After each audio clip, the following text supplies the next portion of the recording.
from Minute Maid Park in Houston, Texas. Root Sports brings you Houston Astros baseball. Today, the concluding game of this four-game series between the Astros and the New York Yankees.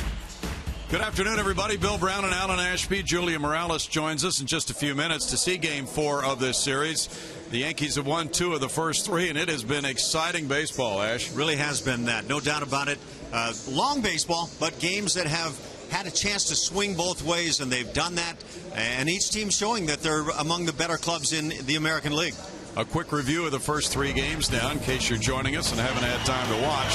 Dallas Keuchel was dazzling Thursday night in a 4-0 shutout win, striking out a dozen Yankees. That set a great tone for the Astros, but Friday, it was a bounce-back night for the Yankees. Chris Young, the Houston native from Bel Air High School, ripping a 3-run homer in the 7th to give them a come-from-behind 3-2 win. And then yesterday, it was a 6-0 lead for the Yankees, 4 of those coming on this first-inning grand slam by their catcher, Brian McCann. The Astros came from behind 6-0 to tie it at 6, but the Yankees won it 9-6. So it has been quite a series of battles, and the Astros with their 4-game lead in the AL West, meeting the Yankees just a half game out of the top spot in the AL East. There's something to fight for. There is a lot to fight for. I love the comeback by the Astros offensively yesterday. Down 6-0 early and then battling back, getting the help from Roberto Hernandez out of the bullpen. Nice combination, but in the end, the Yankees able to pick up the W. Well, the Yankees have all these tested hitters, of course, but we'll take a look at a couple of guys who may get lost in the shuffle, Ash. And Brett Gardner among those guys. He's been swinging a very hot bat, not just in the series, but coming in 9 games, in fact, for Brett Gardner, hitting at .500 on-base percentage, above that. And Chris Young is an Astros killer. And then you put him in Minute Maid Park, and it gets even worse. This guy has torn up the Houston pitching. Colin McHugh will be on the mound today, and as he was last time out in Anaheim against the Angels, looking sharp for 8 innings with 114 pitches. He'll try to follow up on that effort. He's throwing the ball up in the zone a little bit more now with the 4-seam fastball. It's setting up his curve, and he's been very, very effective. So Tuesday at the Angels, he came up with a dandy, and the Astros hope that he gives them more innings effectively like that today against the Yankees. Coming up, rocket fuel. Craig Biggio and Jeff Bagwell supplied the fuel and foundation for years of success in Houston. Now it's Correa and Altuve gunning the Astros engines toward future glory. Just how good can this killer combo be? AJ Hinch and Julia talk about it when we return.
on defense. I think hitting them, back to back in whatever order it's going to be is going to be something we're going to see, hopefully for a long time. They feed off of each other. They're developing a nice friendship, a nice trust in that second base shortstop position. It's key to have, that type of togetherness. So I'm proud of how they're acclimating to each other, and how Jose is introducing Correa to the big leagues, and how Correa is going to push Altuve to be great. Welcome back to Minute Maid Park. It's the fourth and final game here between the Yankees and Astros. The Astros trying to even up the series before they let the Bronx Bombers out of town after a tough loss yesterday, a dramatic game that went back and forth. The Astros rallying, and there was exciting points in this game for the Houston Astros. We saw some exciting plays from two of their most exciting players in Carlos Correa and Jose Altuve. Carlos Correa impressed everyone yesterday. A sold-out crowd with his glove. We know he's good on defense, but these sparkling plays he made, so smooth, acts like he's been here for a long time. This is only 19 games in, and helping the pitchers on the mound, especially Roberto Hernandez in that case. But in the top of the fifth, made 3 great plays on defense, turned around, came back in the bottom of the fifth to hit a 2-run opposite way home run to pull the Astros within 1 run at that time. A huge hit, and he's shooting the ball the other way. It's extremely hard to do, but Carlos Correa making it look easy. So again, doing it with the glove, doing it with the bat, and only 20 years old. Well, he's feeding off another young guy, Jose Altuve, who's having a great series. You see his numbers: 5 for 12, 3 stolen bags. This guy is healthy. He's feeling good. Hamstring problems behind him, but he's hitting as well. And A.J. Hinch said these two guys right here are going to be in the lineup back-to-back for a long time to come. I mentioned them feeding off of each other. That's exactly what they're doing. Lockers right next to each other inside the clubhouse. They they talk to each other constantly, have a great relationship. They're great friends. Carlos Correa leans on Altuve a little bit if there's anything he needs, and it's definitely impressive to watch these guys turn double plays whenever they get the chance. Coming up, Jose Altuve and the Houston Astros. They look to take another one from the Bronx Bombers and even up this series. Colin McHugh will be on the mound. Don't go anywhere. Lineup set and first pitch coming up next.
(43-34) have a 4-game lead now in the American League West as they take the field today.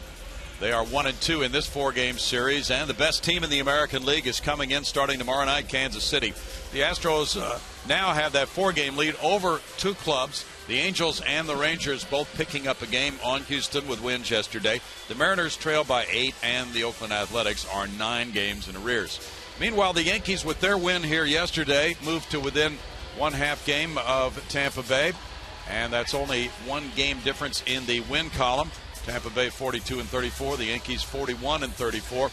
So there is positioning at stake today as these two teams square off against each other. With a pair of 8-game winners, Joe Girardi will have Michael Pineda, who is 8-4 on the mound. And here's the lineup for the Yankees. They have several hot hitters in this lineup, including the leadoff man, center fielder Brett Gardner.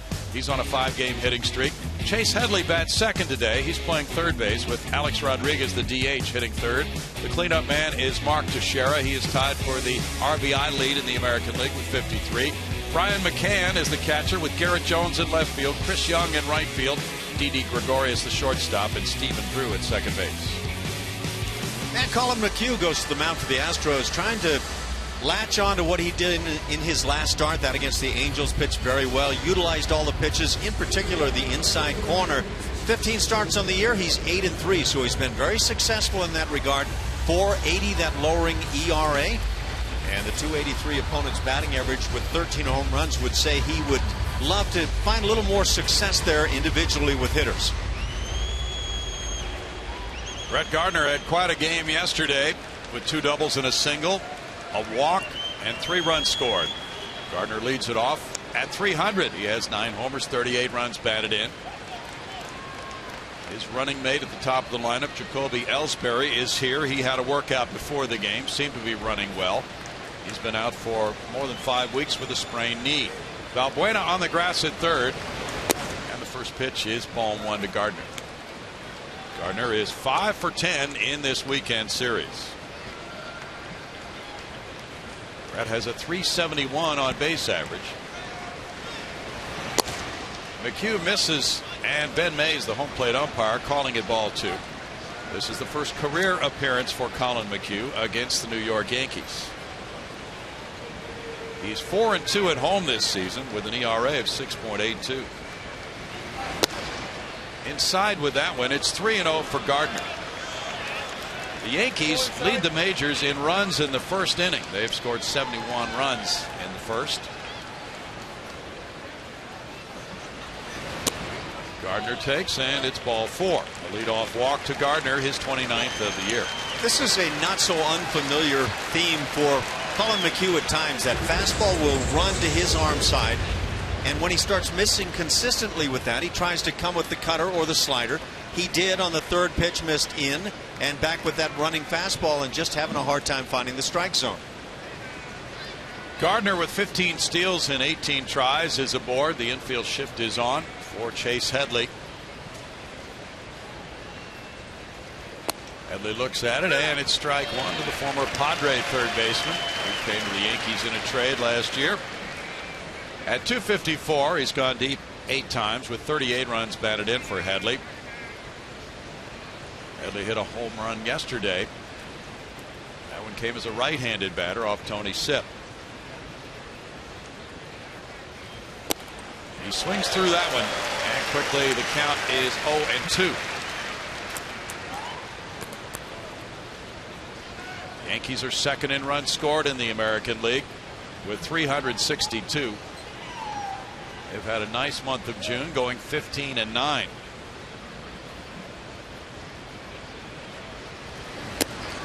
Upstairs, it's a 1-ball, 2-strike count with Alex Rodriguez on deck.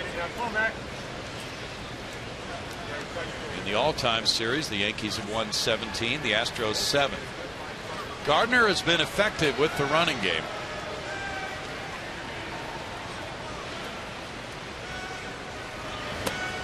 And a strikeout for McHugh gives him his first out of the day.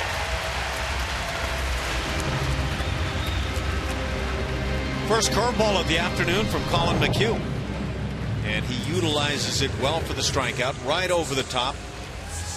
Good location to get Headley. Headley had also swung and missed at a high fastball, so he had him set up well. Bluebirds are out for Alex Rodriguez. Nonetheless, with 15 homers, 44 runs batted in, he's having quite a year. And the throw goes to first with Gardner diving back.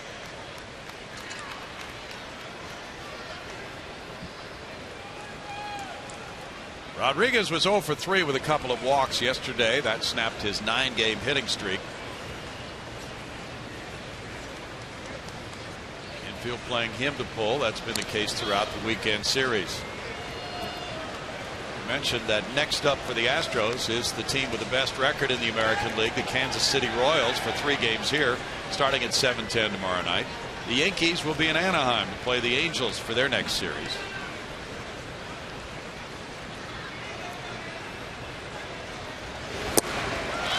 There's a swing, and Rodriguez falls behind 0-1. Starts him with that little cutter away.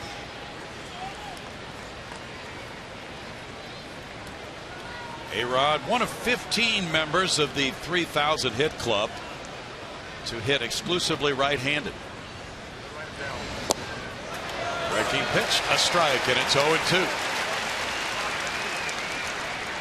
2 curveballs on the afternoon, both very good. This one's simply freezing A-Rod. Alex won a batting championship with Seattle in '96, hitting .358. In the dirt, it kicks away, but not very far from Castro. 1-2.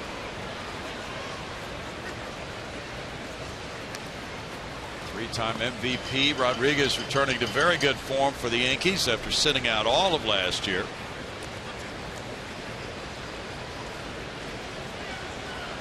It's been a milestone season for him, passing Willie Mays on the all-time home run list at 660 and reaching that 3,000 hit plateau. Right side of the infield wide open for him. And the throw goes over. The Yankees have 37 steals as a team. Their running game is primarily fueled by Gardner and Jacoby Ellsbury.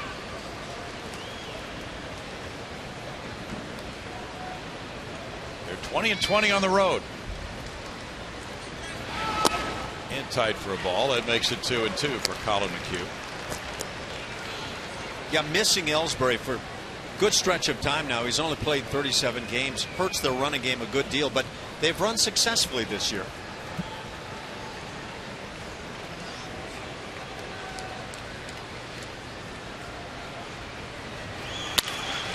Ground ball into the shift. Backhanded. Altuve throws out A-Rod. 2 outs. Gardner to second. Defensively for the Astros, and that was a tricky play. Outfield, Preston Tucker, George Springer, and Domingo Santana. On the infield left side, Luis Valbuena. And Carlos Correa on the right. It's Jose Altuve and Chris Carter and Jason Castro behind the plate. With that shift on, if Correa could have gotten to that ground ball, and I believe he could have, Altuve's better role would have been to go to second base and try for the double play. Mark Teixeira's the batter. Strike one to Tex. 2 of his 53 runs batted in came in the 8th inning yesterday, snapping a 6-6 tie and leading the Yankees to their 9-6 win. He went 1 for 5 in that game.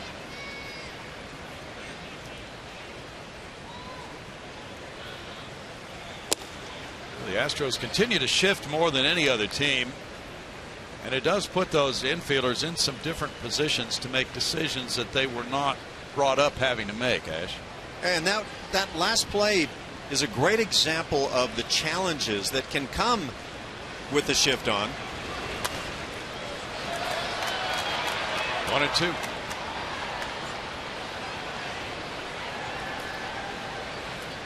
Teixeira has had some wrist surgery and healthy again this year, like Alex Rodriguez, blazing a nice trail in the first half of 2015.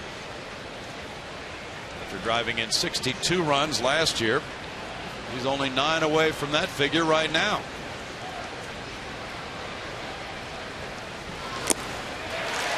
And that's a punch out for Colin McHugh on the four-seam fastball. It's his second of the inning. No runs, no hits, and a man left. Now the Astros come up. Springer, Correa, and Altuve against Pineda in a moment.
lineup for A.J. Hinch. It's brought to you by Southwest Airlines. And George Springer continues to be the leadoff man and center fielder, followed by shortstop Carlos Correa. Jose Altuve is on a 6-game hitting streak, batting third, playing second base. The DH is Evan Gattis. At third base, Luis Valbuena bats fifth, followed by first baseman Chris Carter, left fielder Preston Tucker, right fielder Domingo Santana, and catcher Jason Castro. On the mound, Michael Pineda, big guy. He's had a lot of shoulder and pine tar issues through the years. And this year, in 14 starts, pitching well, 8-4. George Springer looks at strike one. Do they have surgery to repair that pine tar injury? It's experimental at this point, but apparently all word is that it's successful when used. Springer's 1 for 10 with an RBI in this series. A shot into left field between third and short. Headley was diving for it, but Springer has a leadoff hit. Now George gets a pitch here that he can and probably should pull, and pulls it right into that hole off speed. And he's handled off-speed pitches well. Good solid hitting position, and now speed aboard for the Astros. With the dynamic shortstop Carlos Correa coming up. 4 for 13 with a homer in this series. He's driven in 3. Had a big day yesterday with a 2-run homer, a double, and a single in 5 at bats. Also made some excellent plays at shortstop. He takes and it's strike one. Ooh, throw me that one again. First time around for Carlos Correa against all these pitchers. 301, 5 homers, 15 driven in. Leads American League rookies in slugging. And he certainly ranks high among all shortstops in OPS in the majors. He takes a strike and it's 0-2. I think Carlos clearly went to the plate intending to take at least 1 strike, but I don't think he intended to take that one. Pineda is facing the Astros for the 2nd time in his career. He did not get a decision, going 6 innings, giving up 2 runs in the first start that he had against Houston. Last year, Michael 5-5 with a 1.89 ERA for the Yankees, and he had shoulder problems. He was on the 60-day disabled list. 5 homers already, 1 behind the American League shortstop leader, Marco Semien. And that's off the railing in front of the Astros dugout for a hot foul ball. Jake Marisnick is trying to come back from an injury. He's going to get out of the way. I think he may be coming back from other issues. All right. Shot right out of there. He's probably a couple of days away from going out on a rehab assignment.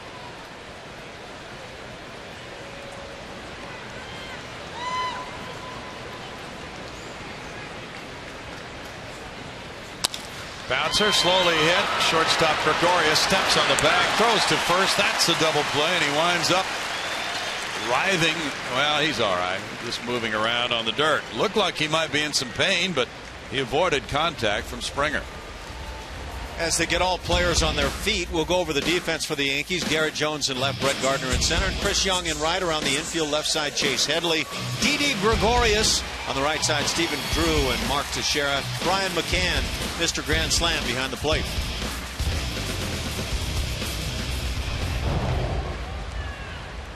Yeah, pretty nice little up-end job. Oh, he did get some contact from Spring. Jose Altuve's the batter. He's on a 6-game hitting streak, leaning back from strike one.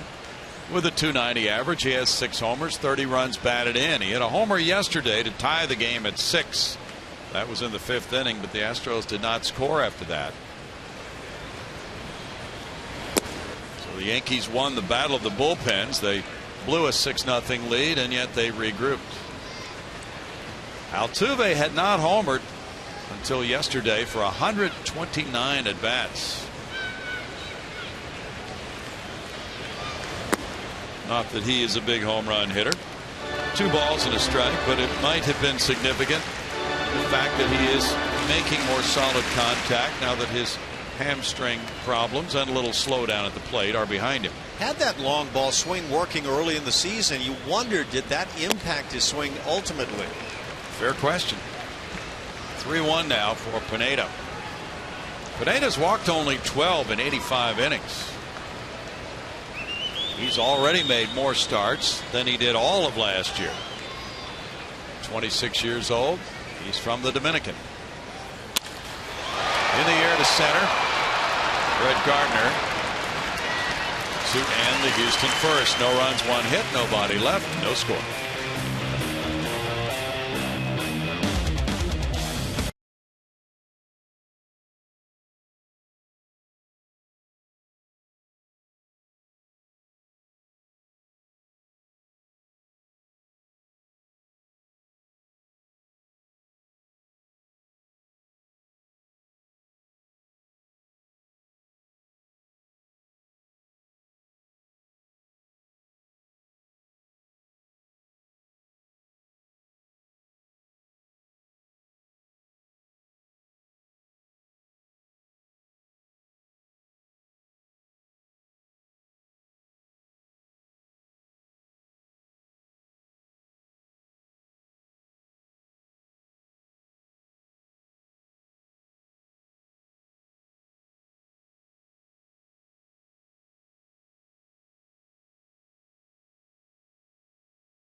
Come meet Chris Carter at the Whataburger at 9029 Spencer Highway, LaPorte, Texas, this Tuesday from 11 a.m. until noon. For more information, visit astros.com/appearances. And presented by Southwest Airlines. Book your low fare now at southwest.com. Yankees and the Astros for the final game of the season here at Minute Maid Park, unless they meet in the playoffs. But the Astros will make a trip to Yankee Stadium for a 3-game series there in late August. Chris Carter moving deeper at first base. Left-handed pull hitter Brian McCann is the reason. McCann ripped the grand slam yesterday, his first as a Yankee and the 11th of his career in that first inning off Brett Oberholzer. He later added a single yesterday, going 2 for 4 with a walk. So the 4 runs batted in gets him to 49 for the season with 12 homers and a .274 average. Taking all the way, and it's strike 1 on the inside part of the plate for McHugh.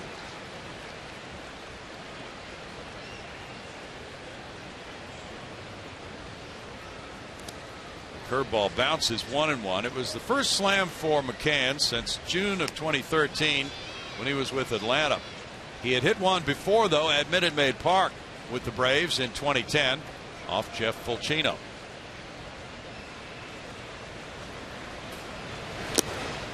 A swing there makes it 1-2 on the foul tip by McCann. McCann has hit .339 in his last 16 games. His average has come up from .248 to .274 in that span.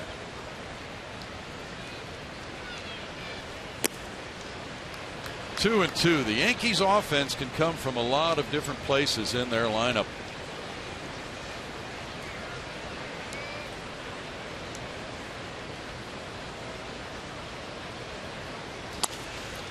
That's hit to Carter.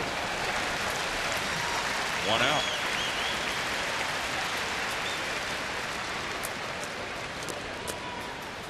Garrett Jones will follow. Left-handed hitters actually have not fared as well against McHugh this season. They're hitting .259 compared to right-handed hitters. .302 batting average against Colin. Jones in left field today has a .240 average with 4 homers. He's driven in 13. Ball 1 for Colin McHugh, shooting for win number 9 of the season. His running mate in the rotation, Dallas Keuchel, got win number 9 Thursday night in the 4-0 win. in the air, and Valbuena crosses over into foul territory, but it's about 2 rows back in the seats. 1-1. He had to hustle to get there from where he was positioned with the shift on. A festive day for those folks. That's a different look. The can holder on the batting helmet, Ash. Was that sombrero golden? No, it was not. Because I wouldn't want to buy one of those. A few of those have been handed out here, though, this season. Yeah, they do occasionally come. Ground ball, Carter again. He makes both plays in the second inning. We were talking in the open about these guys, Brett Gardner and Chris Young, and how impactful they've been for the Yankees, and in this series, certainly so. Chris Young is an Astros killer, destroys it. 407 at Minute Maid Park for his career. And then there's Brett Gardner. And he reached with a walk in the first inning. He has been steadily on base. 15 runs scored in his last 9 games. Good players. Chris Young is 6 for 11 in this series with 2 homers, 5 runs batted in his hometown. Taking ball 1 in tight. Currently on a 10-game hitting streak. The .272 average for the season, and he's 407 career at Minute Maid Park. Strike evens the count at 1-1. A.J. Hinch was his manager in Arizona when he would come to Houston and have some big games. You know how hitters occasionally have beefs about one pitch or another? That pitch was really a strike. Missed the target of Jason Castro. And this one, let's see, we're back to live there. Yeah, that's a ball. Well, we saw that saw the 2 shots there where the balls had passed. One, they were really right dead on that inside corner. In each case, one called a ball, one a strike. Okay, so 50% chance. Yeah. Valbuena gets him. 3 ground ball outs for Colin McHugh. No score after an inning and a half.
This 4-game series, and it's been a very exciting series for fans. Some great games, some well-pitched games in there, and then of course yesterday with the back and forth. But the players talking about the atmosphere at the ballpark the past few games, they're really noticing what's going on with their fans coming out to support them. It's been a lot of fun yesterday, really feeling the energy as they rallied back in that game. Of course, Carlos Correa giving them something to cheer about a couple times in that one. But they're noticing, they're saying it feels like almost opening day and playoff atmosphere, and they hope that that continues throughout the season, guys. Evan Gattis looks at ball 1 low from Michael Pineda. 234 for Gattis. 13 homers, 46 runs batted in. He leads the American League in runs batted in since April 26 with 45.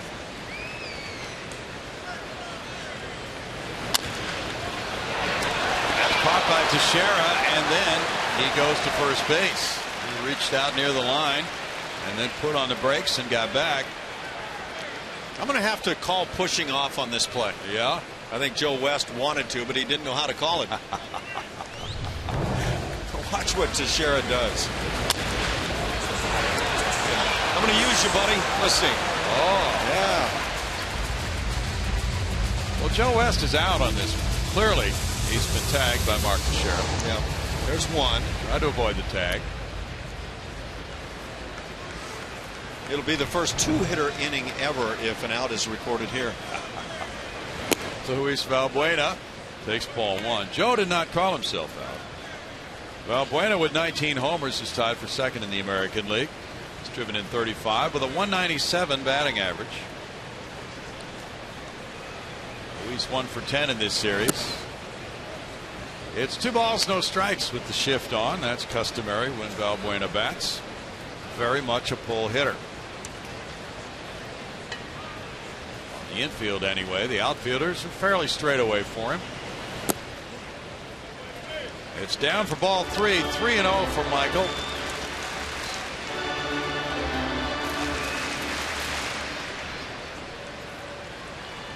Pineda's 4-2 on the road with a 5.05 ERA. Working with a quick pace. He delivers, and it's 3-1. Valbuena leads the club in long balls.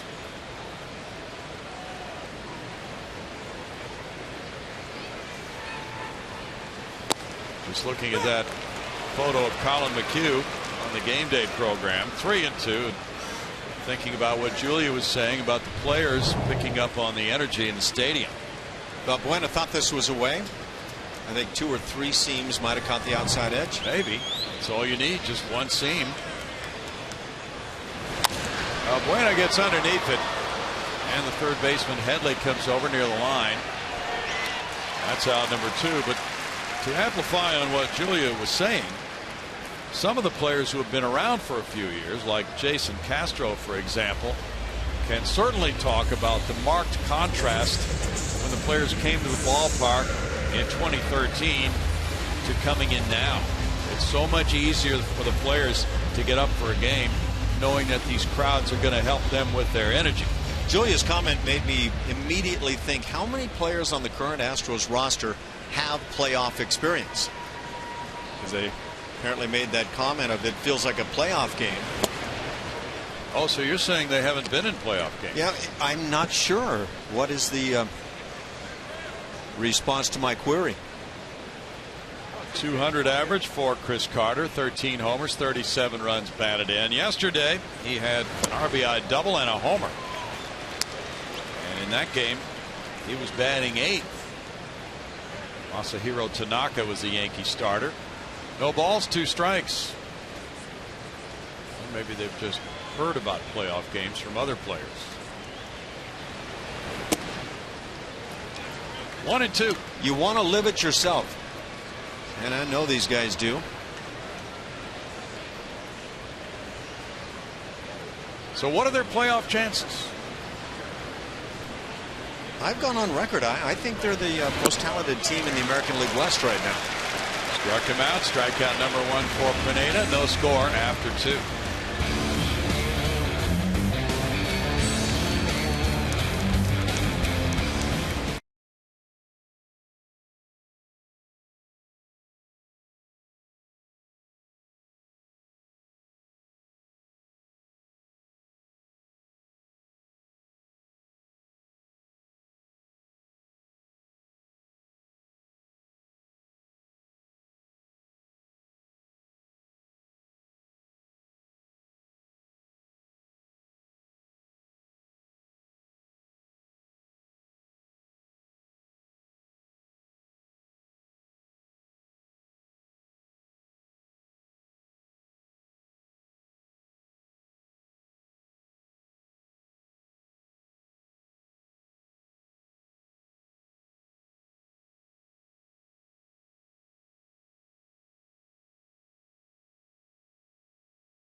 MLB.com At Bat, the #1 app for live baseball. At Bat is up to the moment with in-game highlights, live look-ins, replay reviews, StatCast, and more. Get MLB.com At Bat for your smartphone or tablet. Good Sunday crowd here. Should be in the 30,000 range, 33 perhaps, somewhere around there. And the Astros will have a nice number to report from the attendance for this series. No score as Didi Gregorius leads it off in the 3rd inning. A .236 hitter with 4 homers, 16 runs batted in. There's strike one. Well, of course, many of these Yankee players have extensive playoff experience. Those on the Astros who have been playoff contestants include Chad Qualls, Hank Conger, Jed Lowry, Colby Rasmus, and Scott Feldman. No balls, 2 strikes to Gregorius. You know what, though? It does matter when during the regular season you get to play in meaningful games in front of big crowds. It prepares you for that element that otherwise you just have no idea what to expect come the playoff games. Walking away from home plate, time to regroup for Gregorius. I think that's an advantage through the years that the Yankees players have had. Even if they've never been there, they play in those big feeling moments a lot of times. They have huge crowds at Yankee Stadium consistently. Gregorius just putting on the Yankee uniform this year at age 25. He was born in Amsterdam. Fouls that one away.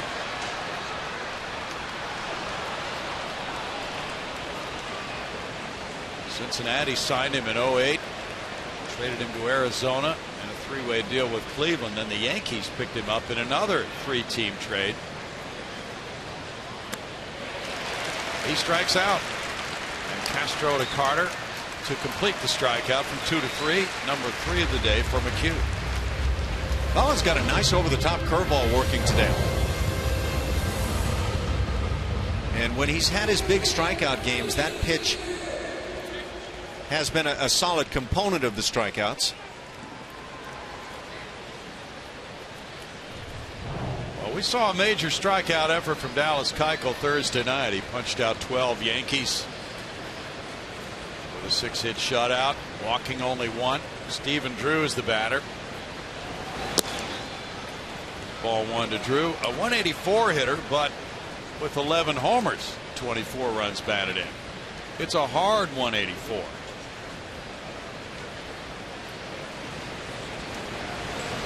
You ever have any teammates who would say that? Probably some pitcher. I was just going to say a hard 184 is a tough one to explain to your friends and family. But if anybody's going to buy in, those are the guys you go to. 184 requires interpretation. It does. If you want to be kind to the person. Dallas Keuchel, a spectator, rooting for his buddy Colin McHugh to pitch very well, just as he did in Game 1 of this series, to give the Astros a split of the 4-game set. In for a strike, and it's 3-1 to Drew. Drew is second among Major League second basemen in homers. Only Brian Dozier has more with 15, and his 11.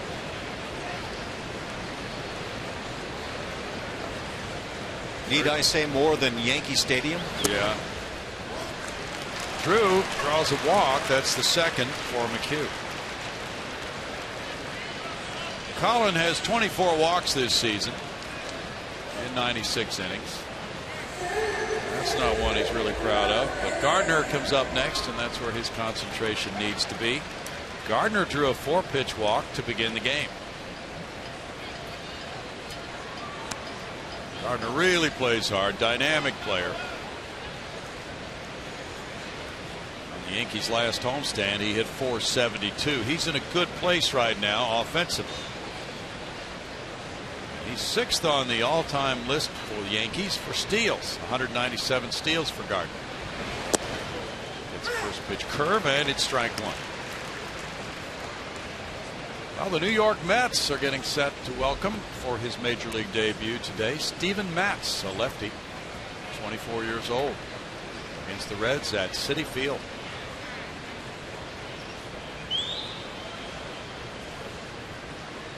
Good year for baseball in New York with both the Mets and Yankees in contention.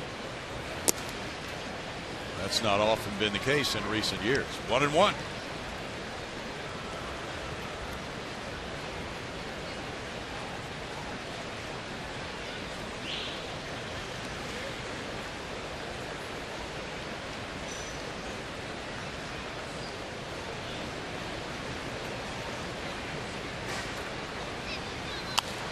Fouled away. The Astros made a roster move before the game today. They recalled right-handed pitcher Michael Phillies from Double-A Corpus Christi. He replaces Brett Oberholzer on the roster.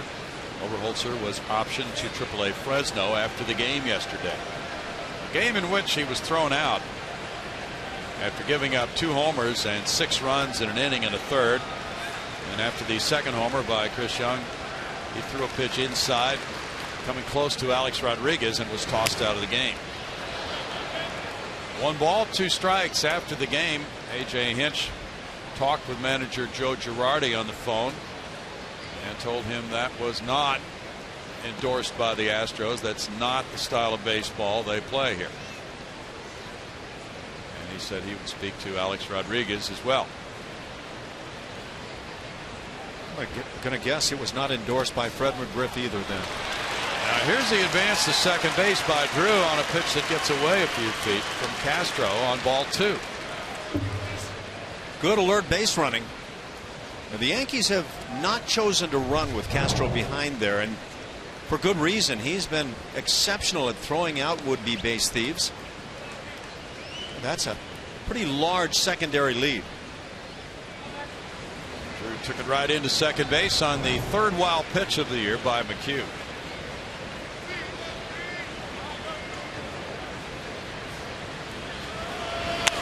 Gardner hits it up the middle, and that'll get a run home. 1-0 Yankees as Drew takes the turn.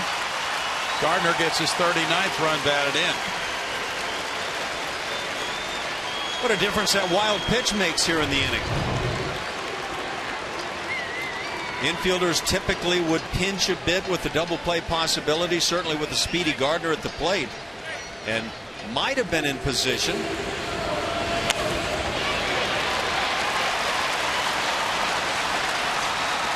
Instead, RBI single. Chase Headley struck out first time up.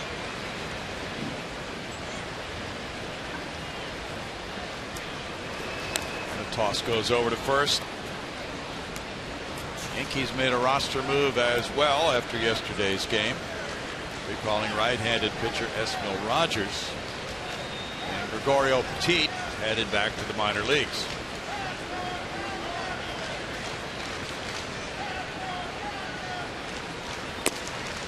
Upstairs, and Headley looks at it. It's ball 1.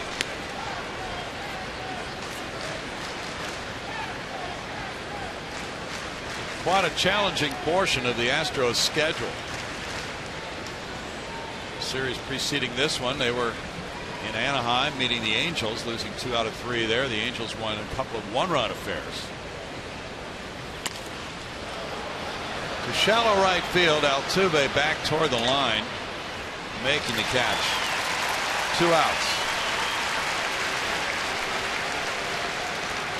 I was commenting about when Alex Rodriguez grounded out of just 1 out instead of a double play in the first inning. Shift on as the ground ball goes to the left side, and the decision to be made by Jose Altuve. Altuve opts to go for this ball. A ball that appears to me that could have been caught by Correa with a flip onto second base had Altuve gone that way. But that's all being able to sit here and second guess watching video replay. But it's that tough read that has to happen instinctively, and with the shifts on now, a lot of tricky and creative situations. That brings up that point. You're right.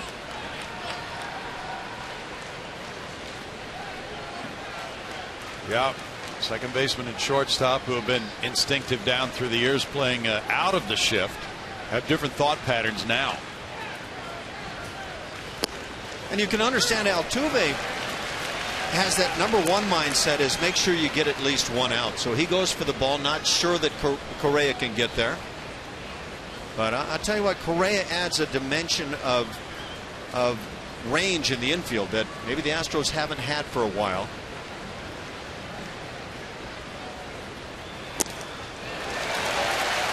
0-2 to Alex Rodriguez.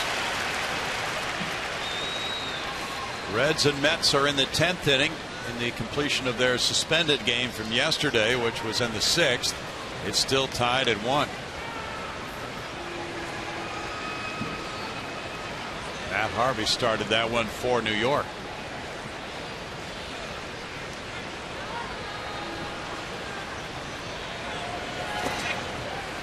It's 1-2. By the way, that's a very good 0-2 pitch. Throw that curveball where it's tantalizing, not in the strike zone, not likely to create any problems, and maybe get the occasional swing.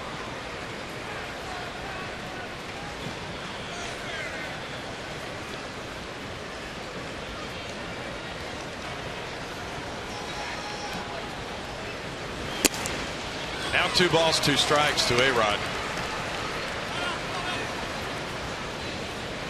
Dating back to August 1st of last year, Colin McHugh is 15-3 over 25 starts.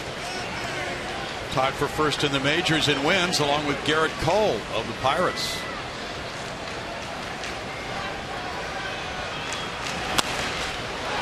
In the air, and let's see if Altuve can get there. It may be falling in for a hit, and Altuve makes a juggling catch. Domingo Santana hit the deck, and Altuve just kept pursuing it. Santana avoiding the collision. Altuve juggling it to hang on for out number 3.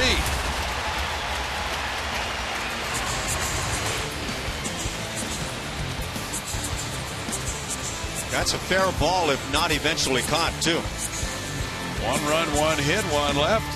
1-0 Yankees.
A new dedicated section for the fans to show their support for the Astros ace every time he takes the mound. Starting at only $35, you get a ticket, beard, and a Keuchel's Corner t-shirt. Be a part of the Bearded Bunch and cheer on Keuchel this Tuesday when the Astros take on the Royals. For more information, visit astros.com/Keuchel's Corner or call 1-877-9-ASTROS. Those fans had to be pretty happy about the performance Keuchel put on for him in that debut, guys. That was a good way to break out that section. Absolutely. People will be flocking to join that program. We go to the bottom of the 3rd, 1-0 Yankees. Preston Tucker leading it off. Taking strike 1. 242, 4 homers, 16 runs batted in for Tucker.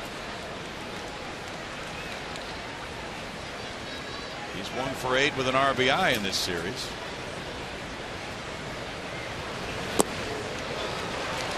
No balls, 2 strikes for Pineda. He gave up a leadoff single to Springer in the 1st inning, then got a double play ball, so he's faced the minimum through 2 with a crooked hat. And that can be crucial too. That's the fashion trend of the day. In tight. 1 ball, 2 strikes.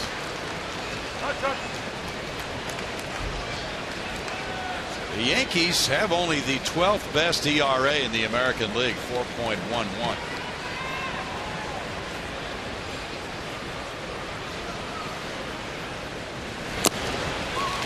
Foul tip strikeout. That's number 2 for Pineda.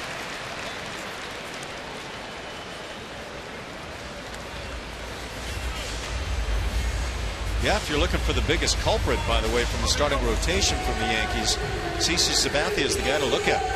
ERA at 5.65.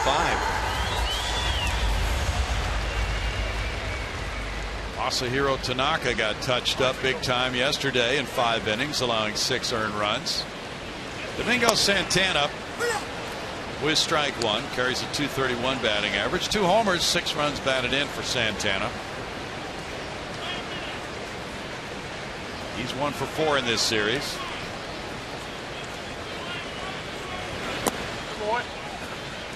It's a 1-ball, 1-strike count with Jason Castro on deck.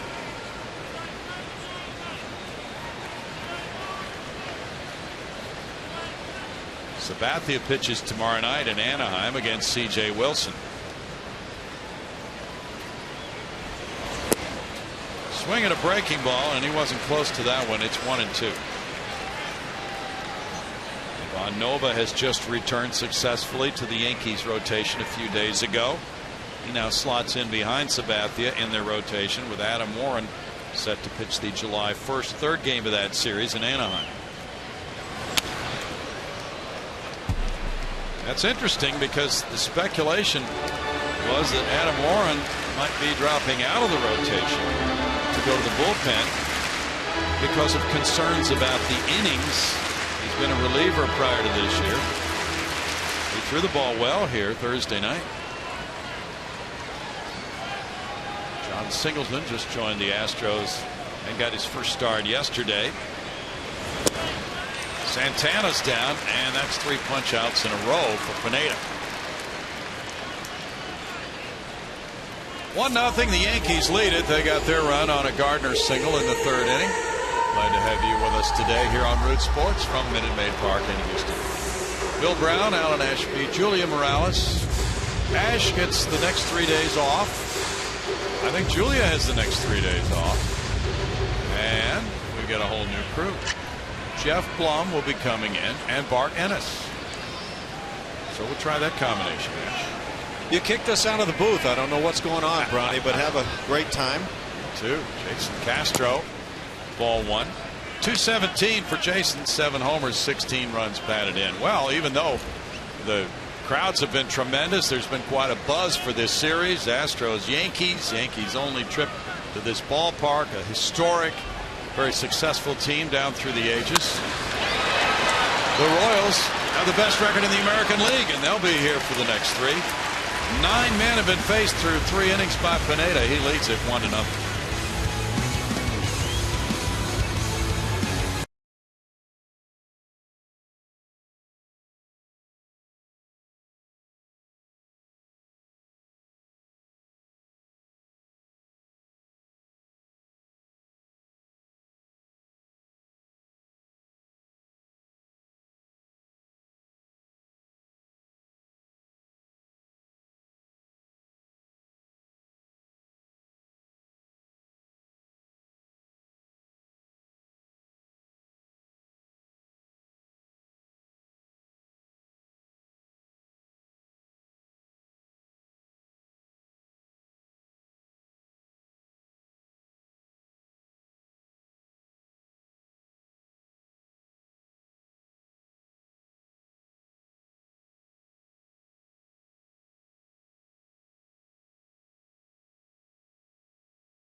Astros players into the All-Star game while enjoying the Royals versus the Astros games at 7:10 p.m. tomorrow and Tuesday.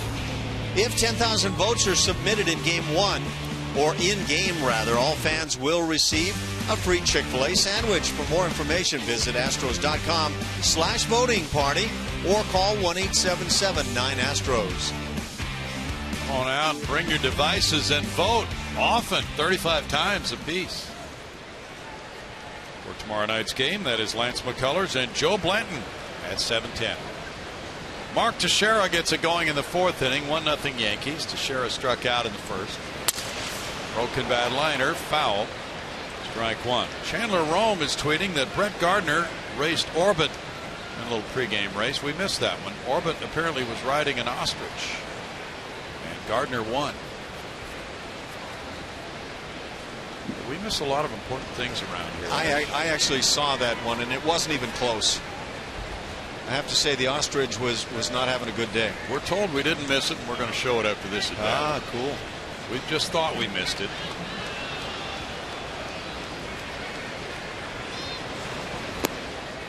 Curveball brings a swing, and it's 0-2. Well, yesterday we saw the first sellout here at Minute Maid Park other than opening days since 2012.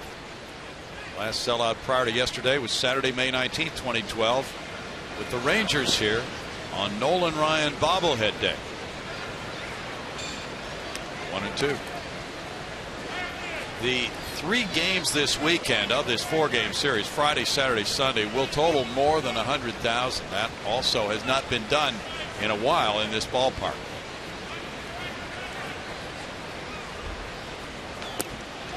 In tight at strike 3. Apparently it caught the corner for Ben May. A strikeout, number 3. Number 4. Here's the ostrich race, or the orbit race, with Brett Gardner and the ostrich. Like I say, not even close, and Brett Gardner could have run it on his hands, I think, and that's no indictment of Orbit. I just think the ostrich was having an off day. Isn't that animal abuse? Yeah, I would think so. And I saw some PETA folk running around here earlier too. Oh boy, they should have been in the race. Brian McCann comes up. He grounded out. Curveball, strike 1. Players are good-natured about hijinks like that during the pregame time. There's going to be more tomorrow night. Little secret for you. 0-2 because you will be watching, Ash, when the Royals are here. I thought your secret, I heard you talk about that earlier. I thought the ostrich was the secret. You got more. No, there's a whole lot more coming. I see. That was just a little teaser. In the air, and it goes toward the line. Preston Tucker coming over. 2 outs.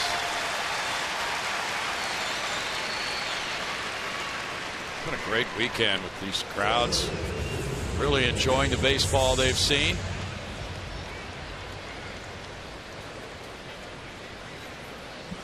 Brings a whole new feel to the ballpark, no question about it. And it's a great feel. Garrett Jones grounded out to Chris Carter back in the 2nd inning.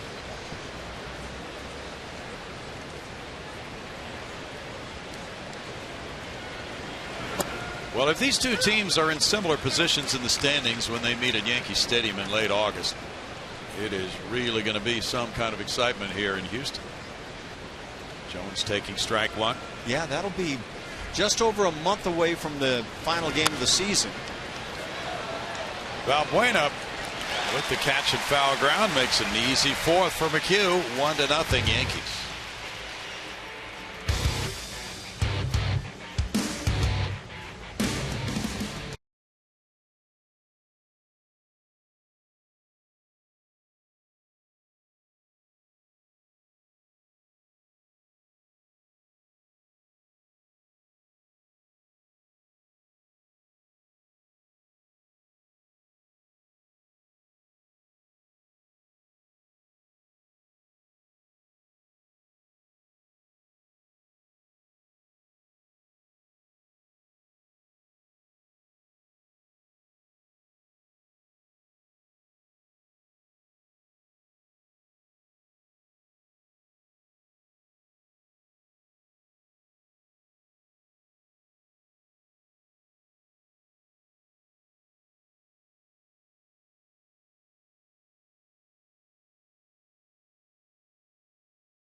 throw together.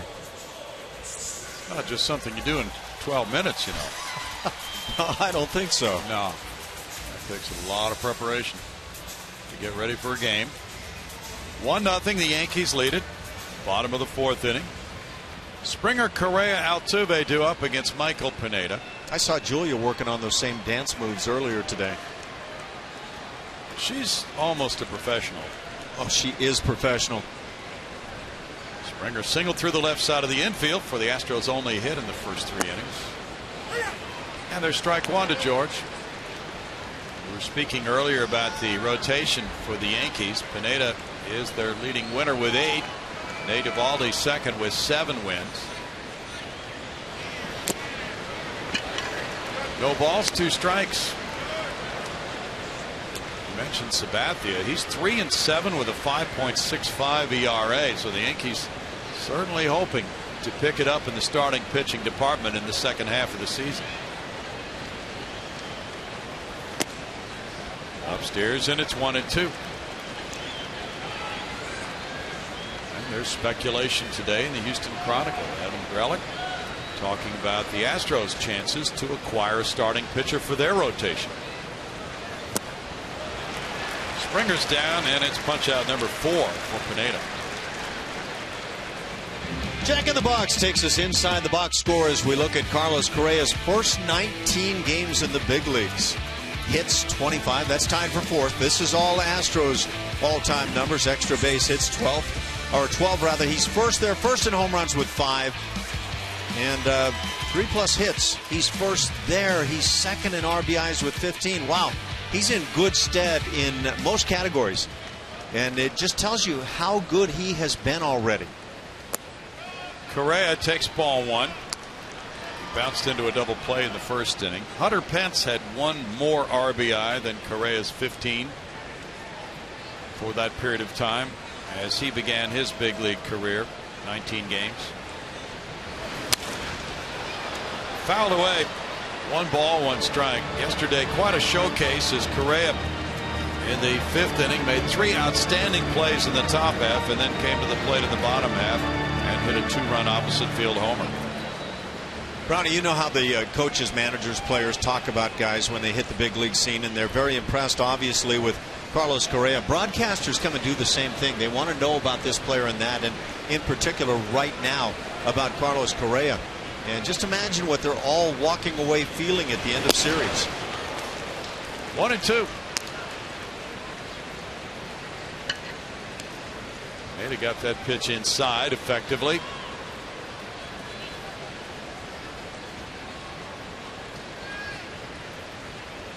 Don't want to live inside on this guy very much. He has been to Rake City numerous times on inside pitches.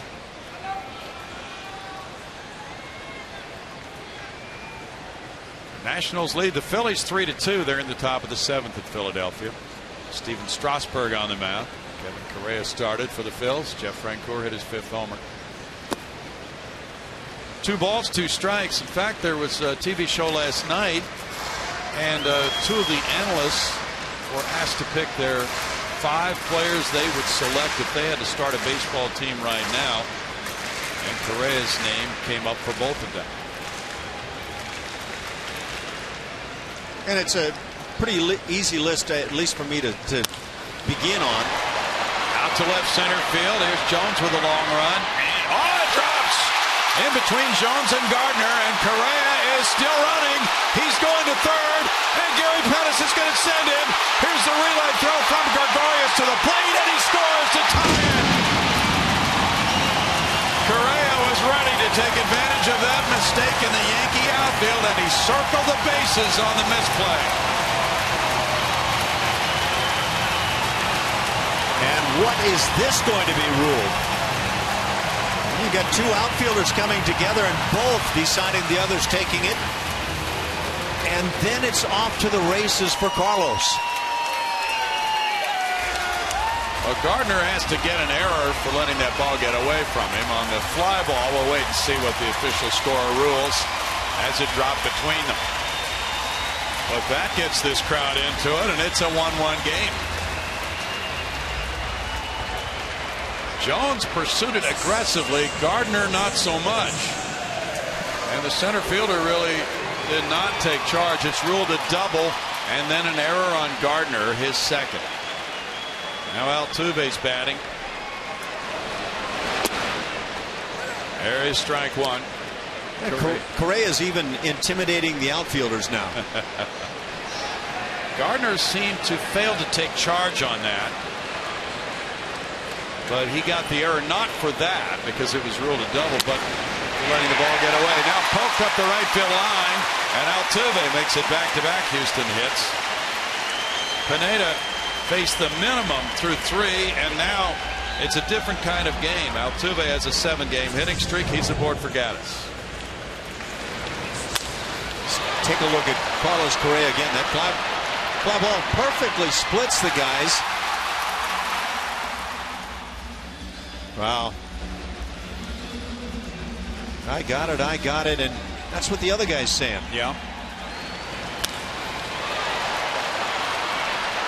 You know, when you're good, sometimes fortune's on your side too.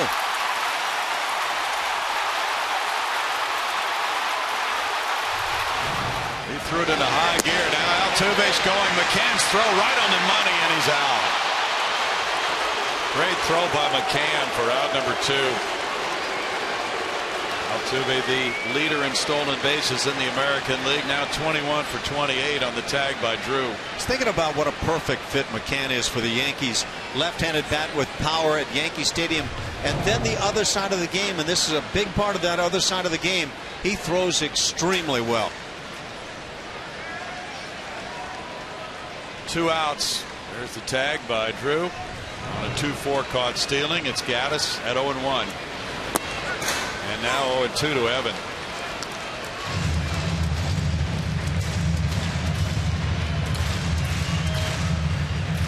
Gaddis has 4 hits and 3 runs batted in this series.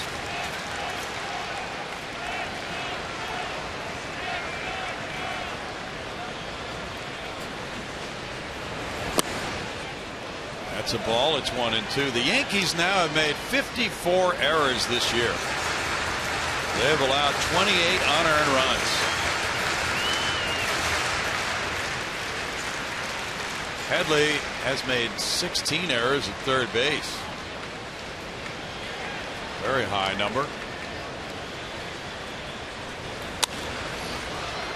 Fouled away. Bueno on deck. May not be your grandfather's Yankees, but nonetheless they're in contention. They're only a half game out of first.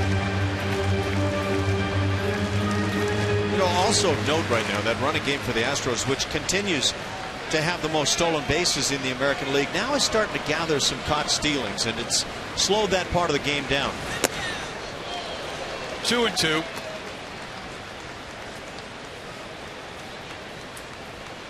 Yeah, it's interesting to watch the numbers roll in over the course of the marathon baseball season and see where a team performs well and where things are slipping away in other categories. Fly ball right field. Coming in Young into foul territory, and Chris makes the catch on the run. 1 run scoring on 2 hits with 1 error, and Correa scores that run on a double and a 2-base error by Gardner. 1-1 through 4.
Now, Correa gets a fortunate hit, obviously, but most importantly here is the Astros get even in the ball game, and it was looking tough against Michael Pineda.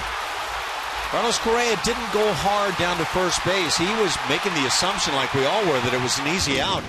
But then he turned on the Jets, got the send from Gary Pettis. Shows some speed coming down that line. Gary Pettis, very aggressive at third base. Crowd got into that one, didn't they?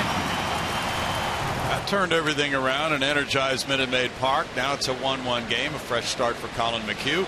And Chris Young is greeting him here in the 5th inning. He grounded out to third earlier. That's strike one. This has been something of a phenomenon. Chris Young, a .236 career hitter coming into this season, hitting .336 lifetime against Houston. Coming to Minute Maid Park, and it's more than a .400 batting average. 0-2. How do you stop Chris Young? He's just really on a roll right now. Well, Colin McHugh's off to a great start in this at bat.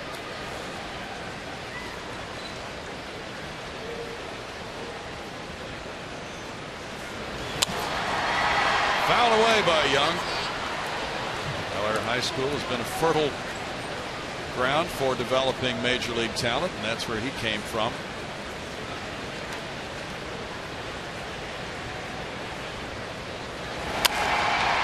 Bouncer goes foul. During his 10-game hitting streak, Young has been hitting well over .450.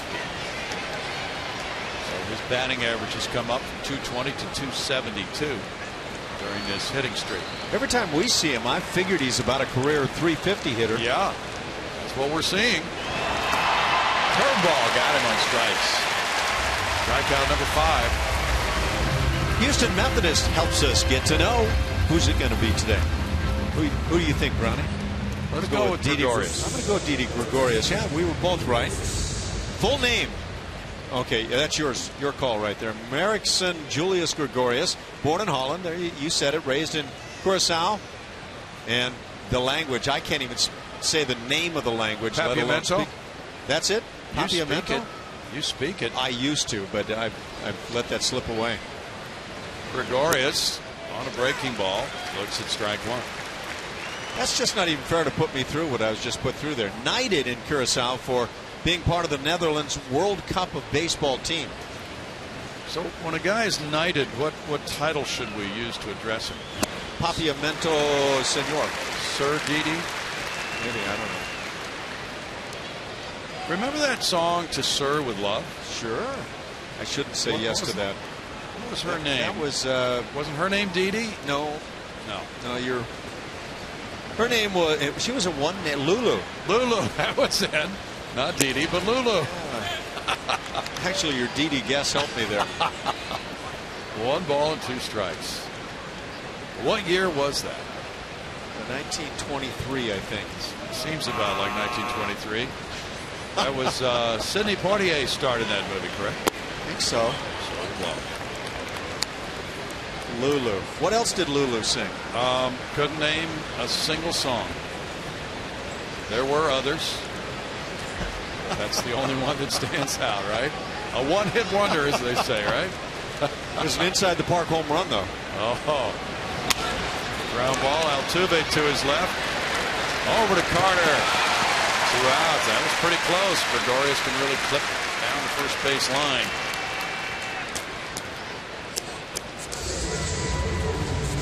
Steven Drew walked, and he came home with the Yankees run on the Gardner hit. Steven had a couple of brothers who played Major League Baseball. J.D. Drew is very well known. The other was Tim Drew, I believe. You remember? So, yeah. J.D. was obviously the first and big-time hitter for a long time. Ball one. Steven has had some good years, but he's really fallen off the last few. He hit 162 last year with Boston and the Yankees. Arizona drafted him in the first round in 2004. He was the 15th player drafted. In fact, his brother J.D. also was a first rounder, and the other brother Tim was a first rounder as well. 3 first-round brothers. I think there's got to be a great temptation to say it's in the genes here. strike. And it's 1-2. Blue Jays lead the Rangers 3-2. They're in Toronto in the top of the 8th inning. Josh Donaldson hit his 18th home run for Toronto. And a strikeout for McHugh. Makes it 8 straight retired by Colin. He has 6 punch-outs on the day. It's 1-1 in the 5th.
Is presented by Southwest Airlines.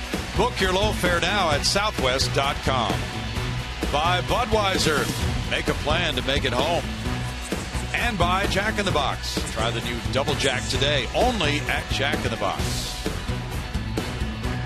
1-1 ball game here in the middle of the 5th inning at Minute Maid Park. Luis Valbuena comes up to lead off the bottom of the 5th. Luis popped to 3rd in the 2nd inning.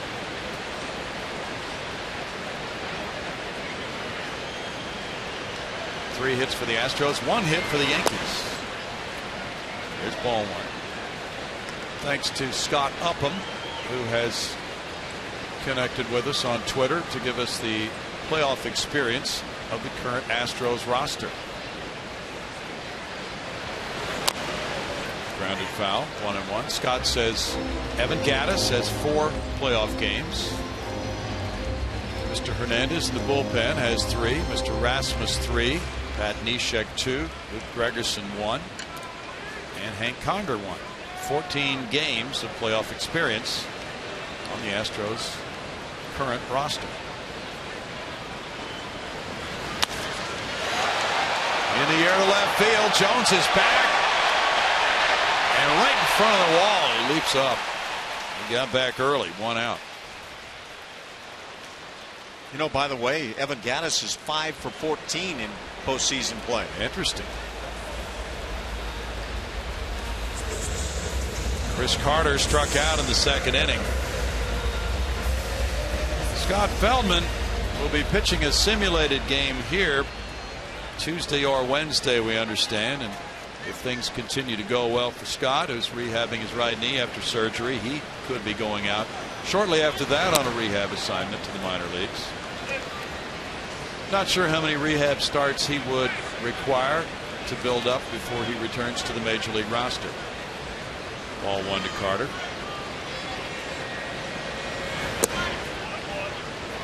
It's 2 balls, no strikes.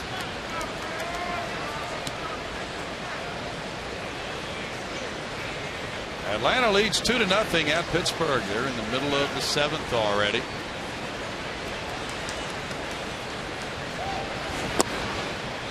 There's a strike, 2-1. Andrew McCutchen is wearing a device on his left elbow to protect it.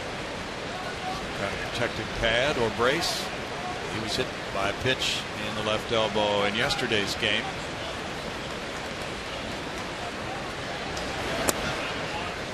It's 3-1 now for Chris Carter. Preston Tucker on deck. Alex Wood is pitching the shutout for the Braves. Jeff Locke started for the Pirates. Chase Peterson hit his third home run for Atlanta.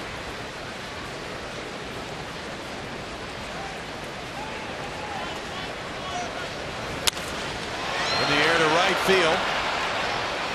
Chris Young. 2 outs. Preston Tucker, a strikeout victim in the third, will bat next. White Sox lead 4-0 at Detroit. They're in the top of the 8th inning. Jeff Samardzija, with his name bandied about as a possible trade target for some contending teams. A member of that White Sox club, which is now 32-41. So it'll be interesting to see if the White Sox are indeed selling, because he has a gem going today. There's ball 1 to Tucker. 7 innings of 2-hit shutout ball against Detroit for Samardzija today. Melky Cabrera hit his second home run. David Price gave up 4 runs in 6 innings for Detroit. 1 ball, 1 strike. Some of the targets out there, in addition to Cole Hamels and Jeff Samardzija, would be Johnny Cueto of Cincinnati, and the Reds aren't exactly in contention.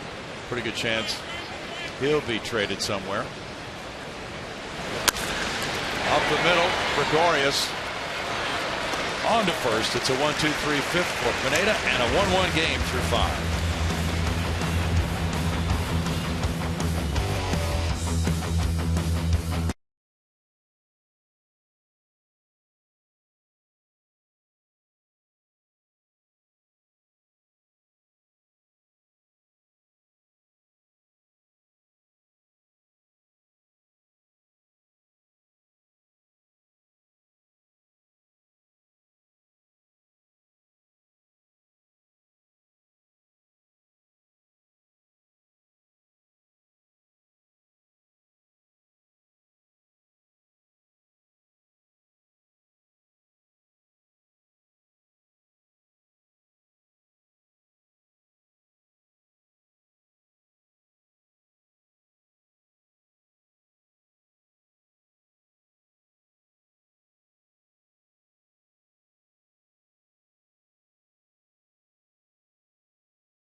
St. Arnold's Bar at Minute Maid Park for baseball on tap this Friday. Baseball kicks off at 4:30 p.m. and features a beer tasting, live music, and souvenir Astros pint glass to the first 500 fans in attendance with a game ticket. For more info, call 1-877-9-ASTROS or visit astros.com/baseball on tap. Colin McHugh back to work, and he's coming off that 8-inning performance against the Angels. That was a season high for him there. And then the pitch count, 114, another season high for him. One of the things that AJ liked about him that start was just being aggressive, using that four-seam fastball up in the zone, getting back to what was working for him earlier in the year. Well, depending on how he feels after this game, guys, we'll see Colin either Friday or Saturday, that open spot in the rotation. Not sure what they're going to do with that just yet. Of course, the club has a day off on Thursday, but Friday could be McHugh Day, or they could push him back until Saturday and bring someone up for that Friday game. And that'll be in Beantown against the Red Sox. There's ball one. Brett Gardner has a walk and an RBI single. Gardner has played in 33 playoff games for the Yankees. Fly ball out to right field. Santana to the track, out number one. That's 9 straight retired by McHugh. See that little look by McHugh back to the plate. kind of asking Castro with that look, was that a bad pitch? Is that not where I wanted it? What did Castro say? I have no idea. I couldn't catch his look. Okay. And there were no vibes that were apparent. All right. Chase Headley bats. He is 0 for 2. That's strike one. Was that pretty common when you were catching? Oh, yeah. You get those glances all the time. And see, you've got Castro sitting away. And so clearly the pitch is not where you want it, but it was right on the inside edge. So I'm not even sure why you would glance back on that occasion. Well, that high strike is just not being called with this crew. 1 ball, 1 strike. We're not familiar with this umpire, Ben May.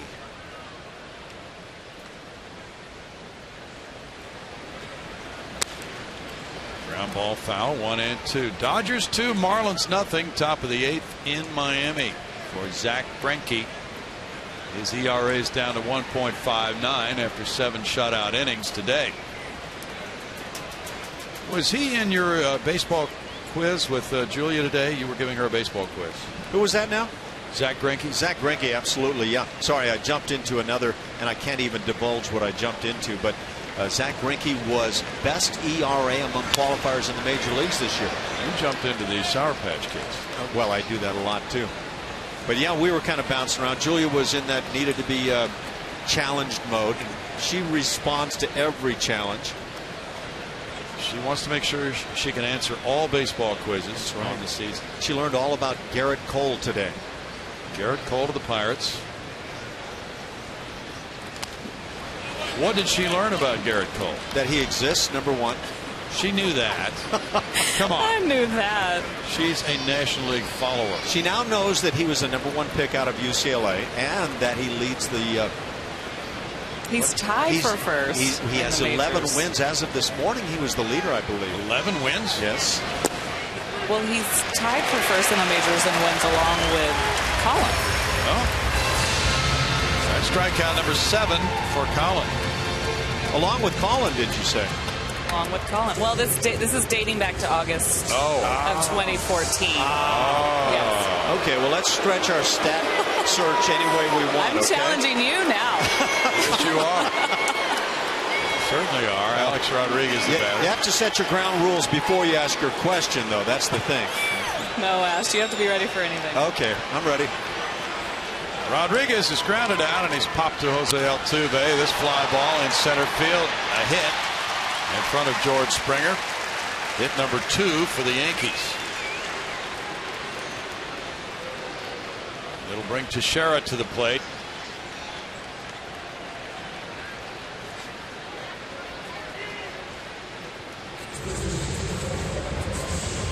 This is game number 78 of the season for the Astros. So the 81 game halfway mark will come at the end of this homestand. We could just multiply everybody's numbers by 2 and go home, right? Yeah, that's sometimes the way. No, it never works that way. And then you have the 10-game road trip prior to the All-Star break, so 91 games will have been played. And you know, you would think that would give you a tale that likely plays out, but injuries and trades and all kinds of stuff will take place thereafter. You know that. The big part of the season is coming up. That one bounces. Good block by Castro. That one bounced pretty well out in front of the plate that time.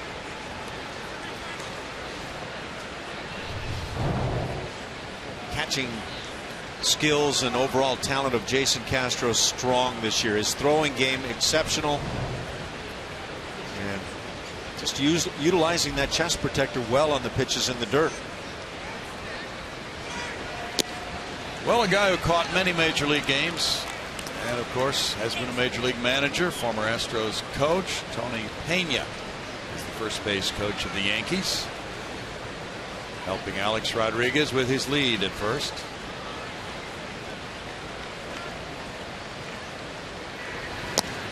Outside for a ball. It's 3-1. We were talking the other night, I believe, Ash, about different Astros Yankee connections down through the years. Yogi Berra, coach for the Astros. Mel Stottlemyre was the pitching coach for the Astros for a while. I assume you had gone over Roger Clemens and Andy Pettitte pretty thoroughly with that one. Looping liner caught by Altuve. Well, if not, we should have. And that ends the top of the 6th inning. It's 1-1.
NYA 2007. Craig Biggio becomes the 27th member of the 3,000 hit club with a 7th inning single. He tried for a double, but he was thrown out at second. He's the only member to reach 3,000 hits during a 5-hit performance. Finished with 3,060, 668 doubles, 5th on the all-time list. Tops among right-handed hitters, and he goes into the Hall of Fame in Cooperstown July 26th. Domingo Santana, the batter, and this one goes into center field for a leadoff single in the home 6th after he struck out in the 3rd. Hit number 4 for the Astros. That, by the way, is quite a distinguishing mark that Biggio had 5 hits in that effort. I don't know that anybody will ever match that. Boy, that's, yeah, probably not. The odds are against it anyway. And they needed his 5 hits because they won an extra inning game that night on a Carlos Lee grand slam. Castro, the batter, he grounded out in the 3rd. We have more notes on playoff experiences of the Houston Astros. Thank you for sending them in, folks. There's ball 1. And how many 5-hit games did Craig Biggio have in his Hall of Fame career? We're going to have to check on that. Joe Garland says, don't forget Chad Qualls and his 17 playoff appearances. We did mention him, I believe. Dan Straley and Jose Veras are in the minors. They've been in the postseason. In fact, as Julia was mentioning, there is an opening for an Astros starting pitcher either Friday or Saturday in Boston against the Red Sox.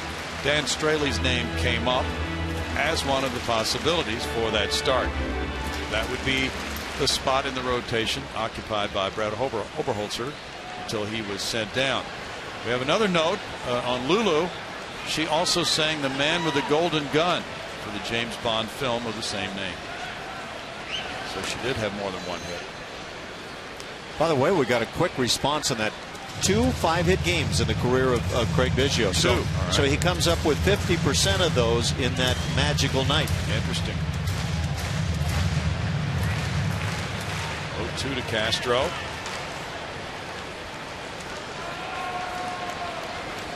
Red Sox are leading the Rays in St. Petersburg 5-3 in the bottom of the 8th inning today. Justin Masterson started for Boston. At strike 3.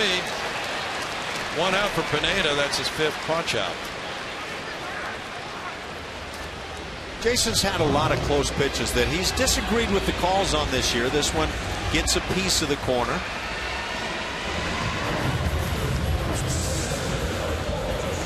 George Springer singled in the 1st. He struck out in the 4th. Chris Archer, who's having a magnificent year, pitched for Tampa Bay today against Boston. He gave up 5 earned runs in 6 innings, striking out 10.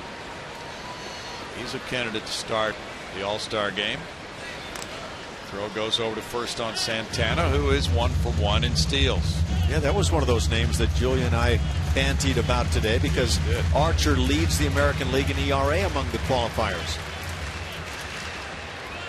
Dallas Keuchel was in 3rd place before today's games.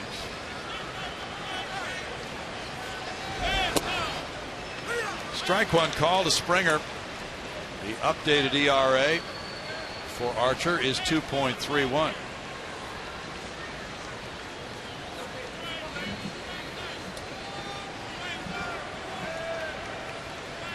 Two straight at bats for George now. He's taken an off speed, not the full fastball anyway, on that inner portion of the plate. He's taken for a strike to start his at bats. And I would say that if he's thinking about trying to drive the baseball, that's the one he wants.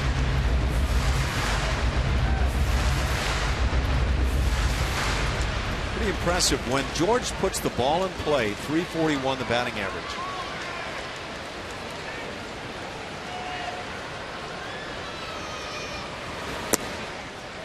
It's 2 balls and a strike. Phil Boudreau has been compiling a list of trades between the Yankees and Astros. By the way, Bill Verdon also fit into that category of Yankees and Astros. Long-time great manager here with the club. Yeah. And of course, the trade bringing our old buddy Jim DeShays from the Yankees to the Astros. Yep. A big part of the history. That is part of the history, isn't it? This franchise, yeah.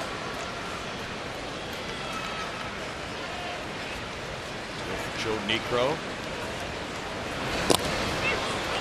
That's a foul ball, not a foul tip, and it's 2-2.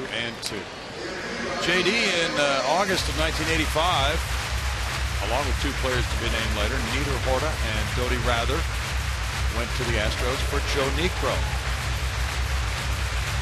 Back in '69, the Yankees traded the Astros Joe Pepitone for Kurt Blefary. Cliff Johnson was traded. Any hair dryers involved in that Pepitone deal? Yeah, there was a hair dryer involved in that, and a harmonica, I believe. Well, that was Phil Lynch. Phil Lynch, yeah, there you go. 3 balls, 2 strikes. Yeah, I would have thought that Pepitone would demand 2 hair dryers at least if he was going to accept the deal. Rick Rhoden was traded from the Yankees to the Astros in '89 for John Fischel, Mike Cook, and Pedro De Leon. Orlando Miller came from the Yankees to the Astros in '90. Strikeout of Springer. That's number 6 for Pineda. Carlos Correa, you may recall, has scored the only run of the day for the Astros. Splitting the outfielders, they back away from each other. It drops. It's ruled a double, and then the ball gets away from Gardner, and there goes Correa, being waved home by Gary Pettis. And Correa able to score that lone run of the afternoon, but wow, a lot went on that play. Who's responsible for that ball not being caught? I would say center fielder takes over, right? He was calling, but then he kind of stopped running. Runner going here, and the throw is there to Drew, and the tag on Santana. He's caught stealing from 2 to 4 to end the 6th. No runs, 1 hit, nobody left. 1-1 after 6.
bargains. Available for select Monday through Thursday regular season games. This offer scores you a ticket, hot dog, soda, and popcorn. That's all for just $16. To purchase tickets, visit Astros.com/Coke Value or call 1-877-9-ASTROS. That's that new Hall of Fame display in the hallway outside the elevator in the press box area up here on the club level. Very nice. Special time coming up in Astros history. It's downright impressive, Brownie. That was well done. Ball 1 to McCann. Bryant 0 for 2 in this game. It's 1-1. The Astros have the edge in hits 4-2. Yankees have the only error, and it's a costly one.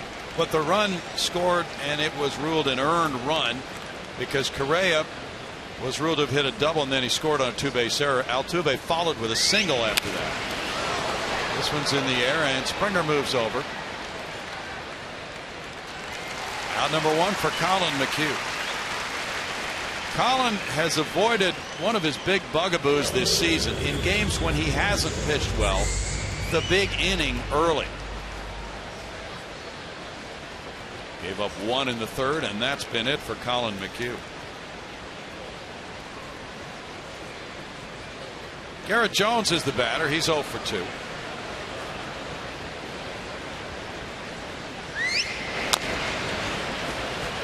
Carter with a bouncer, tossing to McHugh. 2 down. You know what? Colin McHugh has put together quite an afternoon here against the Yankees.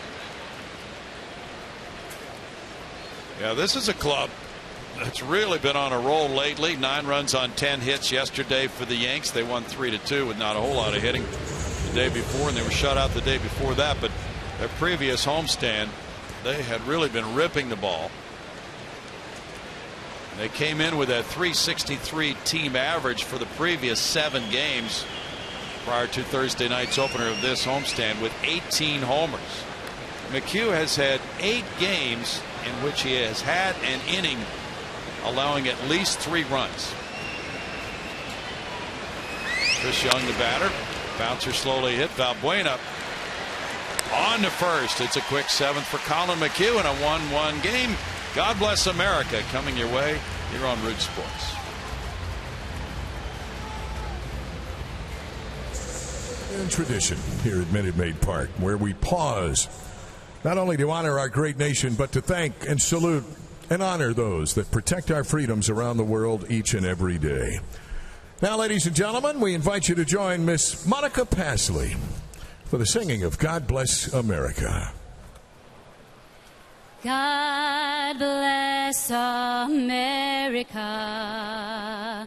land that I love. Stand beside her and guide her through the night with a light from above. From the mountains to the prairies, to the oceans wide with foam. God bless America, my home, sweet home. God bless America, my home, sweet home. Ladies and gentlemen, Miss Monica Pasley.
Jose Altuve needs your help to retake the lead for the second base All-Star starting position for the American League. Make Houston proud and vote Altuve now at Astros.com/vote.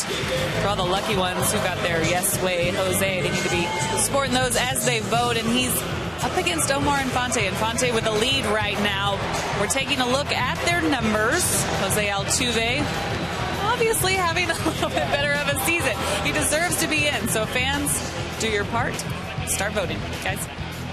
Infante will be here the next 3 games. Let's see the comparison there, Julia. He has come up to 236. When we started checking, when he took over the lead, he was hitting about 204. We go in a 1-1 game to the bottom of the 7th inning for Michael Pineda. Carlos Correa fouls it. There's strike 1. Correa doubled, continuing to the plate on the 2-base error by Brett Gardner. That was in the 4th inning. He had grounded into a double play in the 1st. There is apparently some respect of the power of Carlos Correa. When you look around the outfield positioning for the Yankees, they are playing deep.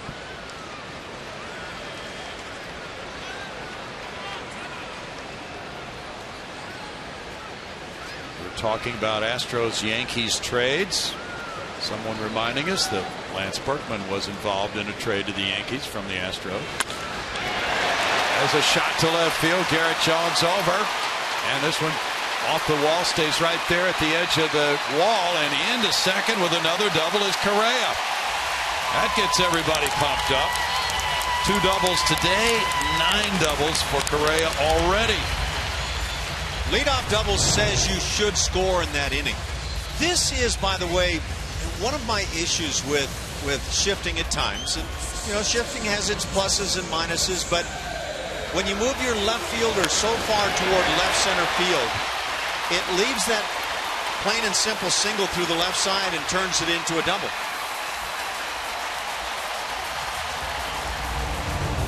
He started the day with a .566 slugging percentage. Both the Astros extra base hits, doubles by Correa. They have 5 hits in the game. Here's Altuve. Altuve singled past the first baseman in the 4th inning. He's 1 for 2. Corner infielders looking for a bunt. They are in tight.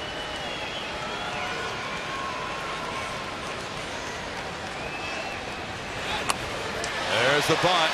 Headley on to Teixeira. Sacrifice. Correa to third. 1 out. Very unselfish by Altuve. This is team play going on right here. And back to the Correa ball. Watch where it goes through. This is right through the 5-6 hole. But because of the left fielder being over into left center field, which we're seeing a lot of, that single turns into a double. And ideally that single turned into a double turns into a run that puts the Astros in front. Infield in. Joe Girardi has picked this situation in a 1-1 game to try to cut off this run at the plate. Evan Gattis the batter. Gattis is 0 for 2.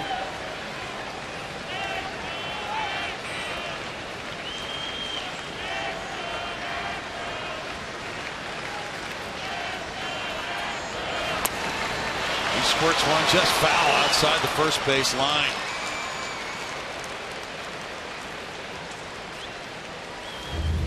Correa coming home. That could have gotten really intriguing. Yes, it could have. Put a little chalk on the end of that thing. Gary Pettis has a word for Correa as he returns to third base.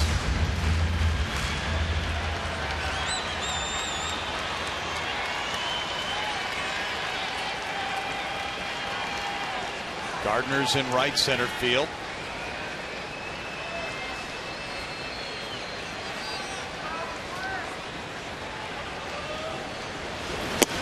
Gattis started the bat, but he stopped it on a high fastball.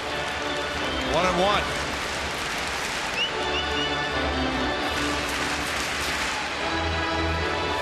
of 25 times. That runner on third has come in with Gattis the batter.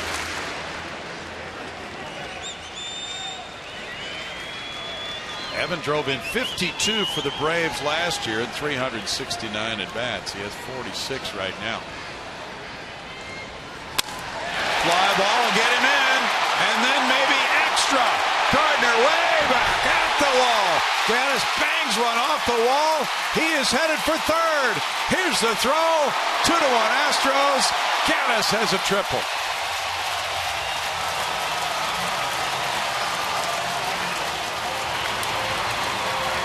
And just like the double, that extra 90 feet means a lot to a team. This 90 feet from double to triple by Gattis can mean an awful lot. 2 runs would be very large here in this inning. Pitch right through the heart of the plate. Evan Gattis is the RBI man right now, and he takes full advantage. Just missed a homer at the 404 sign. Now Gattis is coming off the field for a pinch runner to a standing ovation.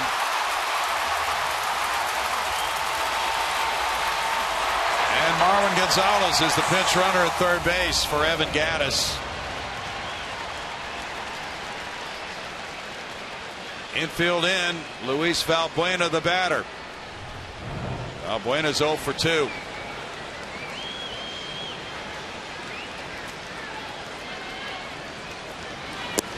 And that's strike 1. This could be such a difference if this run comes home. Gattis, with his 3rd triple of the year, now has a career high. Almost a homer to left center for Evan. That's 47 runs batted in for him.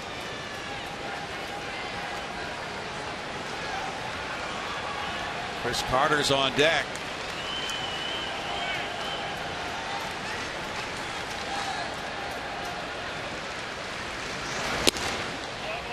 Valbuena takes ball 1. 1 ball, 1 strike.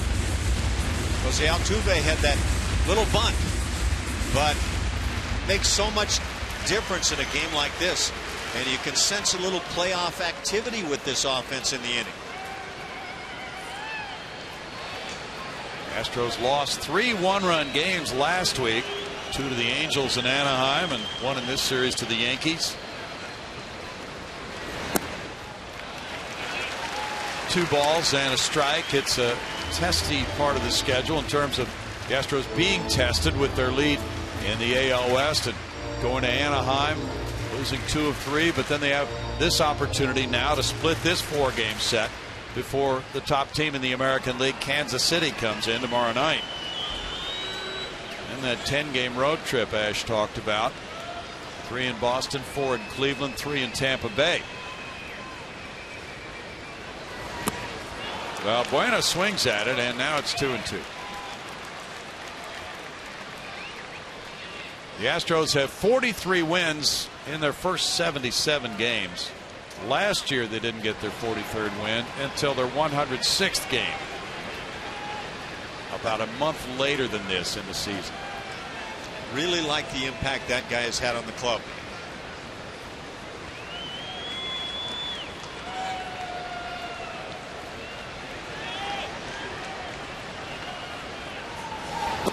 Valbuena's down on strikes. 2 outs. Number 7. Potentially costly strikeout. Evan Gattis got the pitch he wanted. But you know what? He's gotten some really funky pitches at times this year and turned them into big RBI producers. Evan wasn't really in that full top gear until heading towards second base. It's like he thought it would be a home run. Yeah. Crowd gave him a great ovation when he came off the field. These crowds have really been fired up. This is a type of playoff atmosphere. I agree entirely. This is the preparation for playoff type games for either team, for that matter. This Carter is struck out and flied to right. The Astros scoring in the 7th inning. They now have 122 runs from the 7th inning on. That's tied for second best in the majors. Strike to Carter.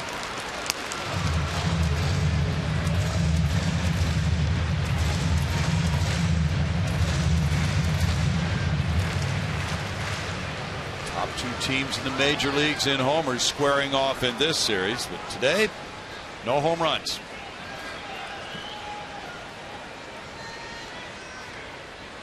There were no home runs in the first game of the series Thursday. 1 ball, 1 strike. The Astros have scored 12 runs in the previous 3 games of this series. They're now 4th in the league in runs scored and 4th in ERA. So showing you that it's a pretty well balanced top tier American League team in the statistical rankings, with the bullpen being the big strength.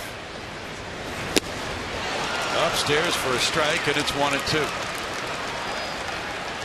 Ubaldo Jimenez in Baltimore shut out Cleveland 4-0. Trevor Bauer the loser.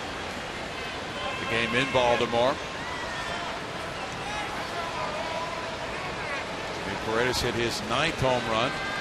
Manny Machado number 15. And the Birds are now 40-34. They are right in the thick of things in the AL East. There's one team not in the thick of things. Boston trailing by 9. Everybody else very much in it. And then you follow with, so who was the team the experts picked coming out of spring training to win the American League East? And in good part, it was the Boston Red Sox. You know Toronto's going to make a deal for pitching. I think everybody up there would agree they need to. That team is assembled on a win-now basis. Fly ball in the infield, foul. Teixeira calling off McCann, and the first baseman takes care of out number 3. Correa starts it. He doubles through the left side. He's bunted to third by Altuve. Infield in. Gaddis deep drive, almost a homer. RBI triple, and it's 2-1 Houston.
Pitching performance is powered by Kubota.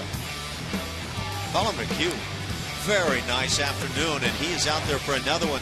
7 innings of 1-run ball against the Bronx Bombers, and he's used all the pitches. The curveball has been really good. The spotting of the fastball obviously mixed in. So Colin McHugh stringing together back-to-back gems, and that's a very good sign for this Astros club.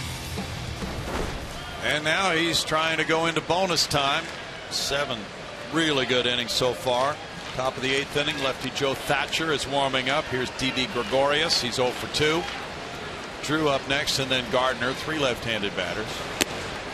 So it appears that it's either a batter-by-batter situation here for A.J. Hinch with McHugh, who has had 95 pitches after throwing 114 last time. Now Gregerson is up.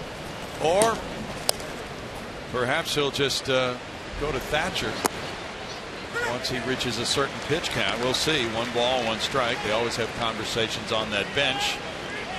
to see how the starting pitcher is feeling. But as Julie reported earlier, the plan is for McHugh to get an opportunity, should he choose to have it, for an extra day of rest after this start. Grounded foul. And they'll talk after this game, see how many pitches he throws, how he feels. But AJ could then use him Saturday in Boston rather than Friday, and insert a pitcher in that Friday slot in the rotation. Could be somebody who's in the minor leagues right now.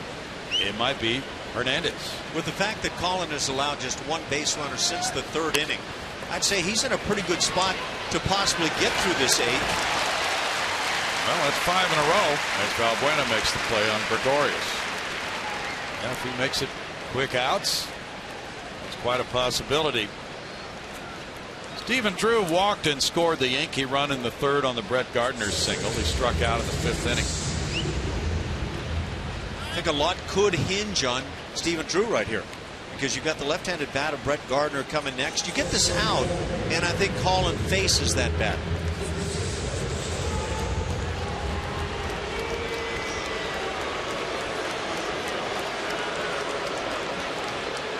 This is pinch hitter Carlos Beltran batting for Drew. He is 0 for 2 as a pinch hitter this season. I apologize. I didn't notice the change there at the plate. Are the Yankees the only team without the names on the uniforms on the road? Oh boy, I want to say Sox. Red Sox also. Red Sox and Yankees. Okay. Beltran taking strike one. Did that come about because nobody wanted the fans to know which team Ruth was on at the time? Probably. 1 ball, 1 strike. Carlos is 3 for 10 in this series with a couple of walks. Certainly a potent bat off the bench for Joe Girardi. And on the curve, it goes to 1-1. Drew was 0 for 1 with a walk while he was in there. Beltran, a .260 hitter with 7 homers, has 30 runs batted in. And he's hitting 24 points higher as a left-handed batter. In the shift, it's Correa taking care of that one for out number 2. So whether it was Drew or Beltran, that's a big out to get, and I would imagine that Colin McHugh earns a shot to get Brett Gardner.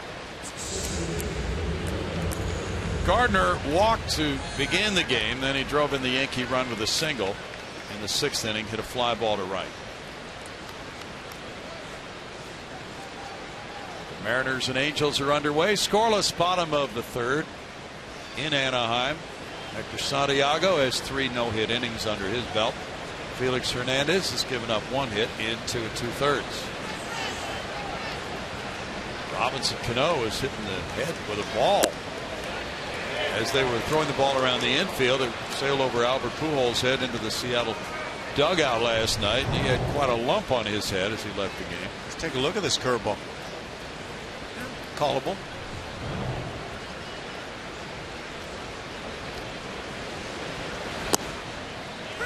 That's in for a strike, and it's 1-1. I think this outing might be even sharper for Colin than the last against the Angels. He's not had a lot of room for error, has he? On the curve, it goes to 1-2. Gardner with a one-handed swing at that. Really fooled. This is not one of those double-digit strikeout games that Colin has had, but it's the same curveball in this one that he's had in those games.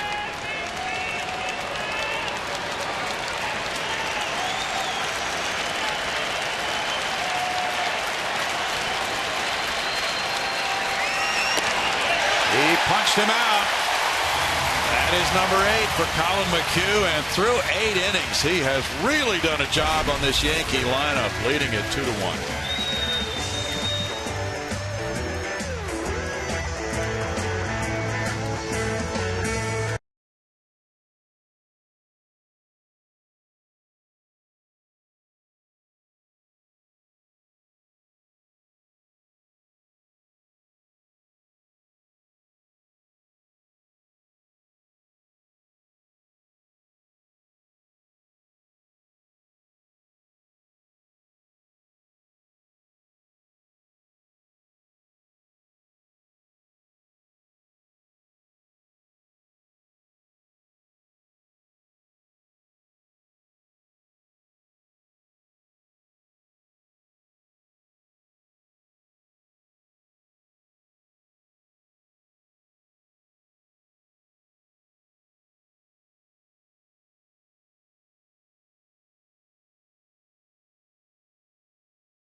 presented by Southwest Airlines. Book your low fare now at southwest.com.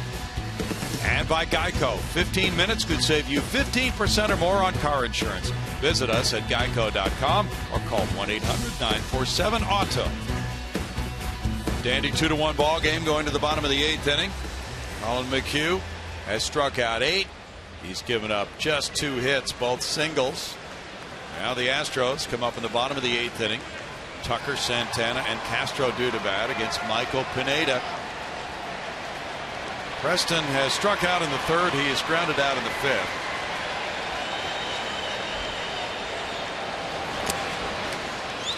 Foul tip, strike number 1 for Preston.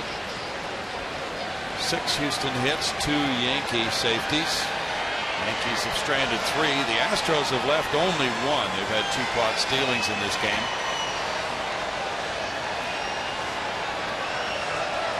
Nick Rumbelow warming up for the Yanks. It's 0-2. Yankees in the 9th have Headley, Rodriguez, and Teixeira, the 2-3-4 hitters, due up. Royals and Athletics are underway in Oakland. No score in the bottom of the 1st inning. Jeremy Guthrie's going for Kansas City today. It's Jesse Chavez. 1-2.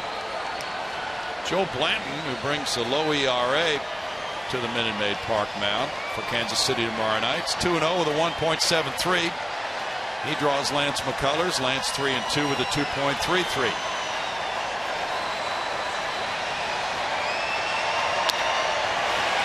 That's a fair ball by Teixeira.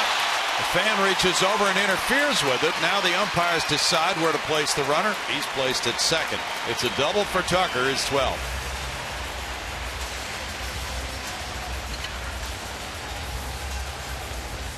Boy, that ball is right over the bag and maybe the edge of the bag. Off speed, stays on it, does Preston Tucker. And keeps it just fair. And yeah, you can see from that shot, I think the fans tried to behave themselves down there. Don't know if that kicked up from the bottom portion of the wall or not, but in the end, it's all a double.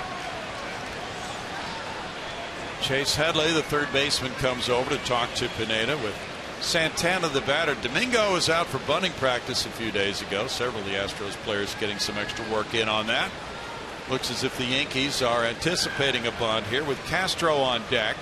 Not so sure they're going to get a bunt. Santana singled his last time up. He's 1 for 2. Gotta love these leadoff doubles. Now Altuve bunted the last time to put the Astros in scoring position. The Astros got that one, failed to get another man at 3rd with less than 2 outs though. So you almost feel like you need this one. A rookie leader in doubles in the American League, hoping to score run number 3 soon. Big situation for Santana.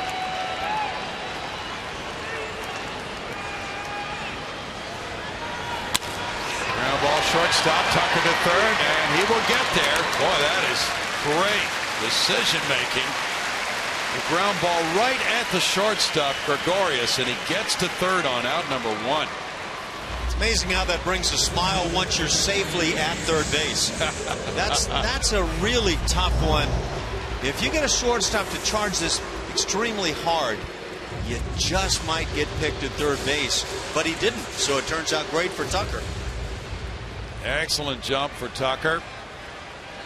Now the Yankees move the infield in again.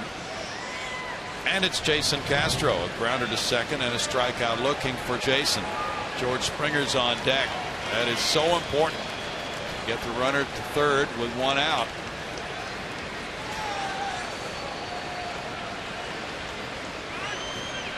It's interesting, we've talked throughout this series, Ash, about both these teams being the top 2 home run teams in Major League Baseball. Home run dependent, and yet it comes down to executing in situations like this. Yeah, and that 2nd run, the go-ahead run, was put at 3rd base with a sacrifice bunt. Strike to Castro.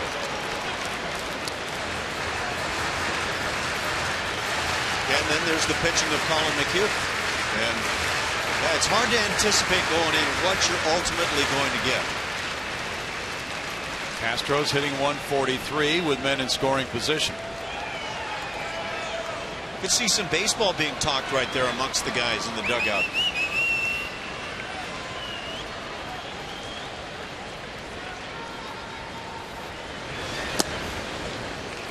One and one. Old-fashioned duel with both starting pitchers still in the game in the 8th inning. 97 pitches for Pineda. Rumbelo's been warming up in the bullpen. Nobody currently throwing for Houston.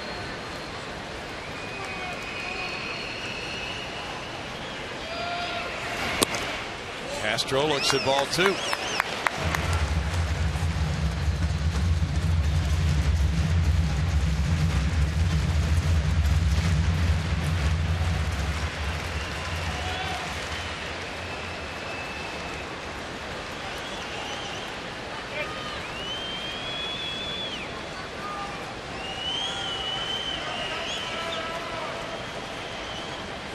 Time called by Jason. Pineda taking more time now than he has been much of the day today.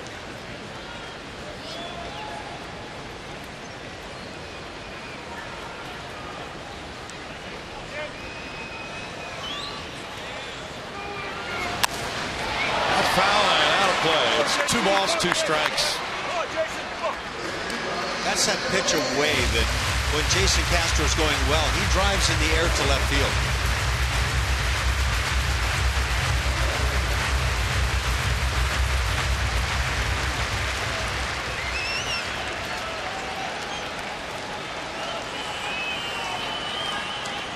Braves lead the Pirates 2-1. Pirates are batting in the bottom of the 9th.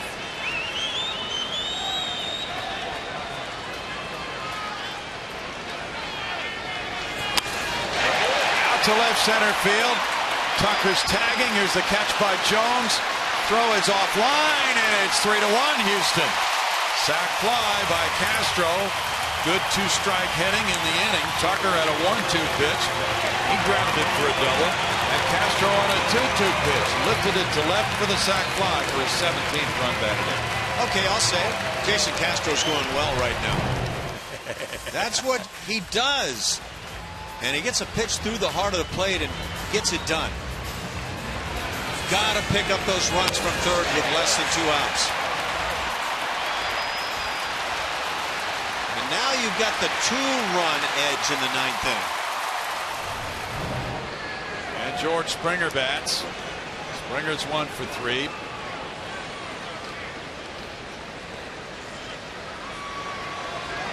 Very good execution by the Astros hitters in the 7th and 8th.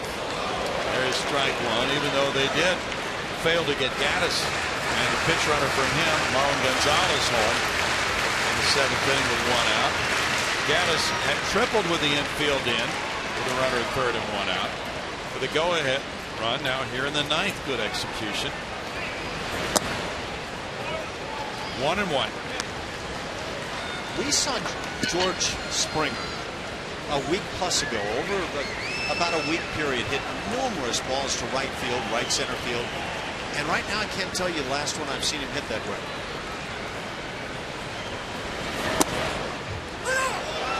One and 2. It appears that on this homestand the swing has gotten a little bit long. He had the 5-hit game in Chicago, the final game of that road trip, and he just hit everything to right and right center, even maybe something up the middle, and he stayed up the middle for a while. But like I say, it's changed a bit here. He'll find his way back. Side for a ball, 2-2.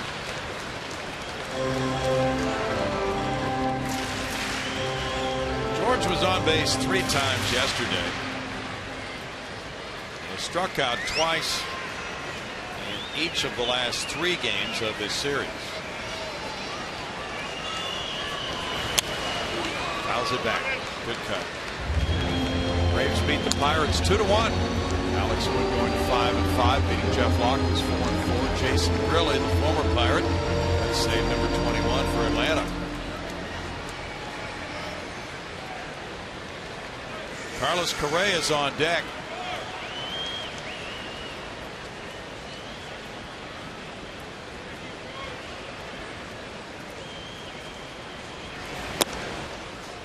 It's a full count now on George Springer. And up to 106 pitches for Pineda.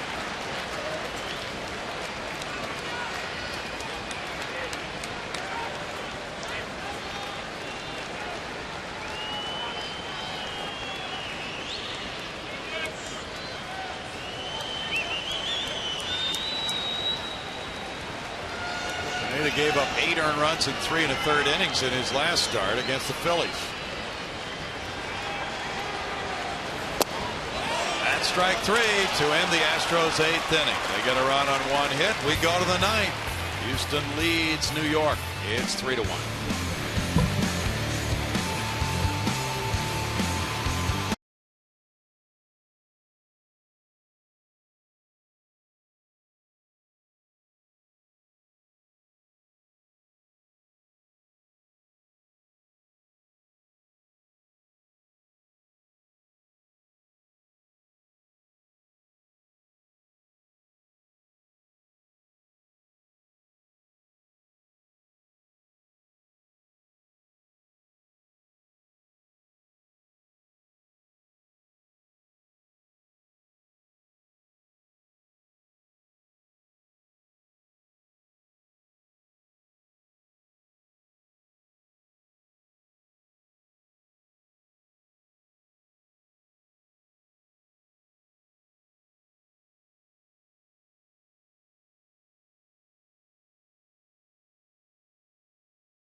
AT&T call to the bullpen as Luke Gregerson comes on for the Astros now to pick it up for Colin McHugh, who was exceptional today.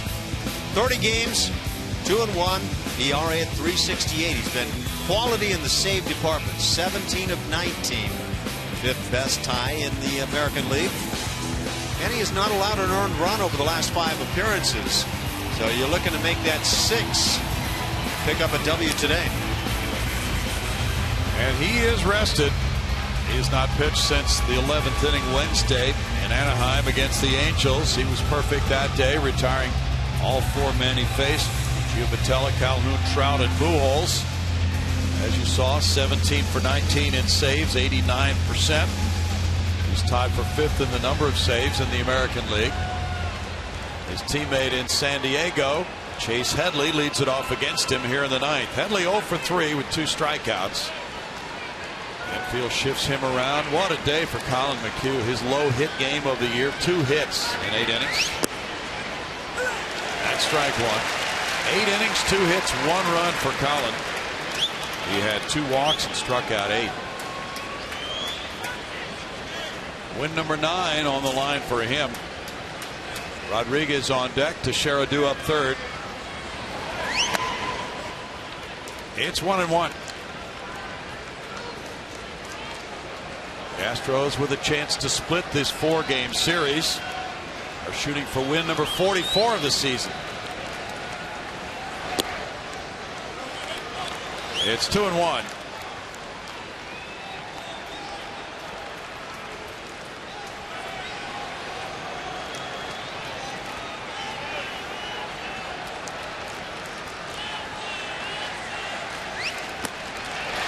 Two balls, 2 strikes. Great downward action on that pitch from Gregerson.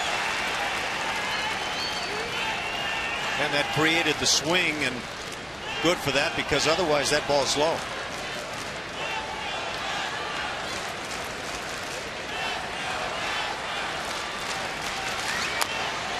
Tap to the right side. Altuve, the pitcher has to cover, and he does for a 4-1 out number 1. We talk about Colin McHugh. The last 3 outings have been very good now. Today, 8 innings, 2 hit ball, 1 earning against him. A couple of walks along the way and the big strikeout day. But last couple of outings prior, that win in Anaheim, 9 hits in that with just 2 earnings. And at Colorado, he got roughed up 3 earnings early in the game. But it's turning around for Colin McHugh, and that's a great little storyline for the Astros. Alex Rodriguez is 1 for 3. Mark Teixeira on deck in a 2-run game. Ball 1 up and in. The Blue Jays beat the Rangers in Toronto 3-2 today. Drew Hutchison going to 8-1. He beat Chichi Gonzalez, who's 2-3. Roberto Osuna got his second save. So the Astros have a chance to build their lead back to 5 games over Texas. Altuve. 2 outs. And now we've got our Mako big hit of the ball game. Who could it possibly be but Evan Gattis?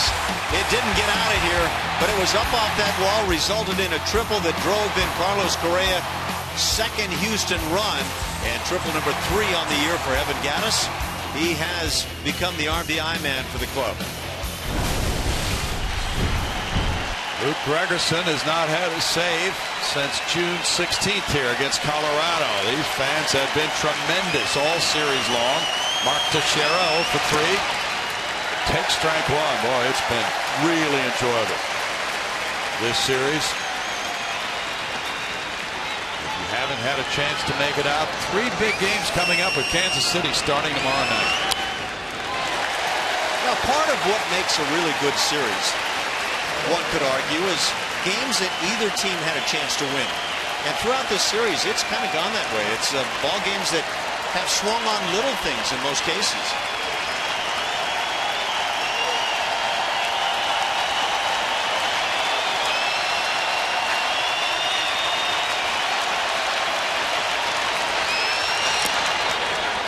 One and 2. Ryan McCann on deck. Angels are trailing the Mariners 1-0 there in the bottom of the 4th in Anaheim, facing King Felix. So if the Astros win, they have a chance to have a 5-game lead over both teams closely pursuing them. Poke foul.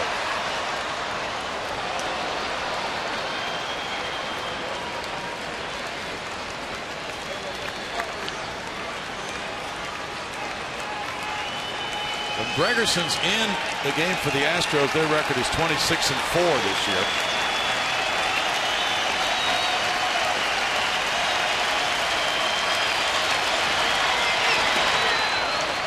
Two balls, 2 strikes to Teixeira. Luke last year was a setup man for Oakland, pitched 72 times.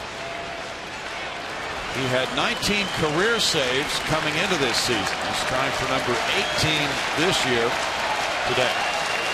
That, by the way, was a really good example. The lead shoulder of Teixeira, what it should do when you're evaluating a breaking ball and it winds up out of the zone. He kept it closed beautifully. Ground ball, fair to Carter.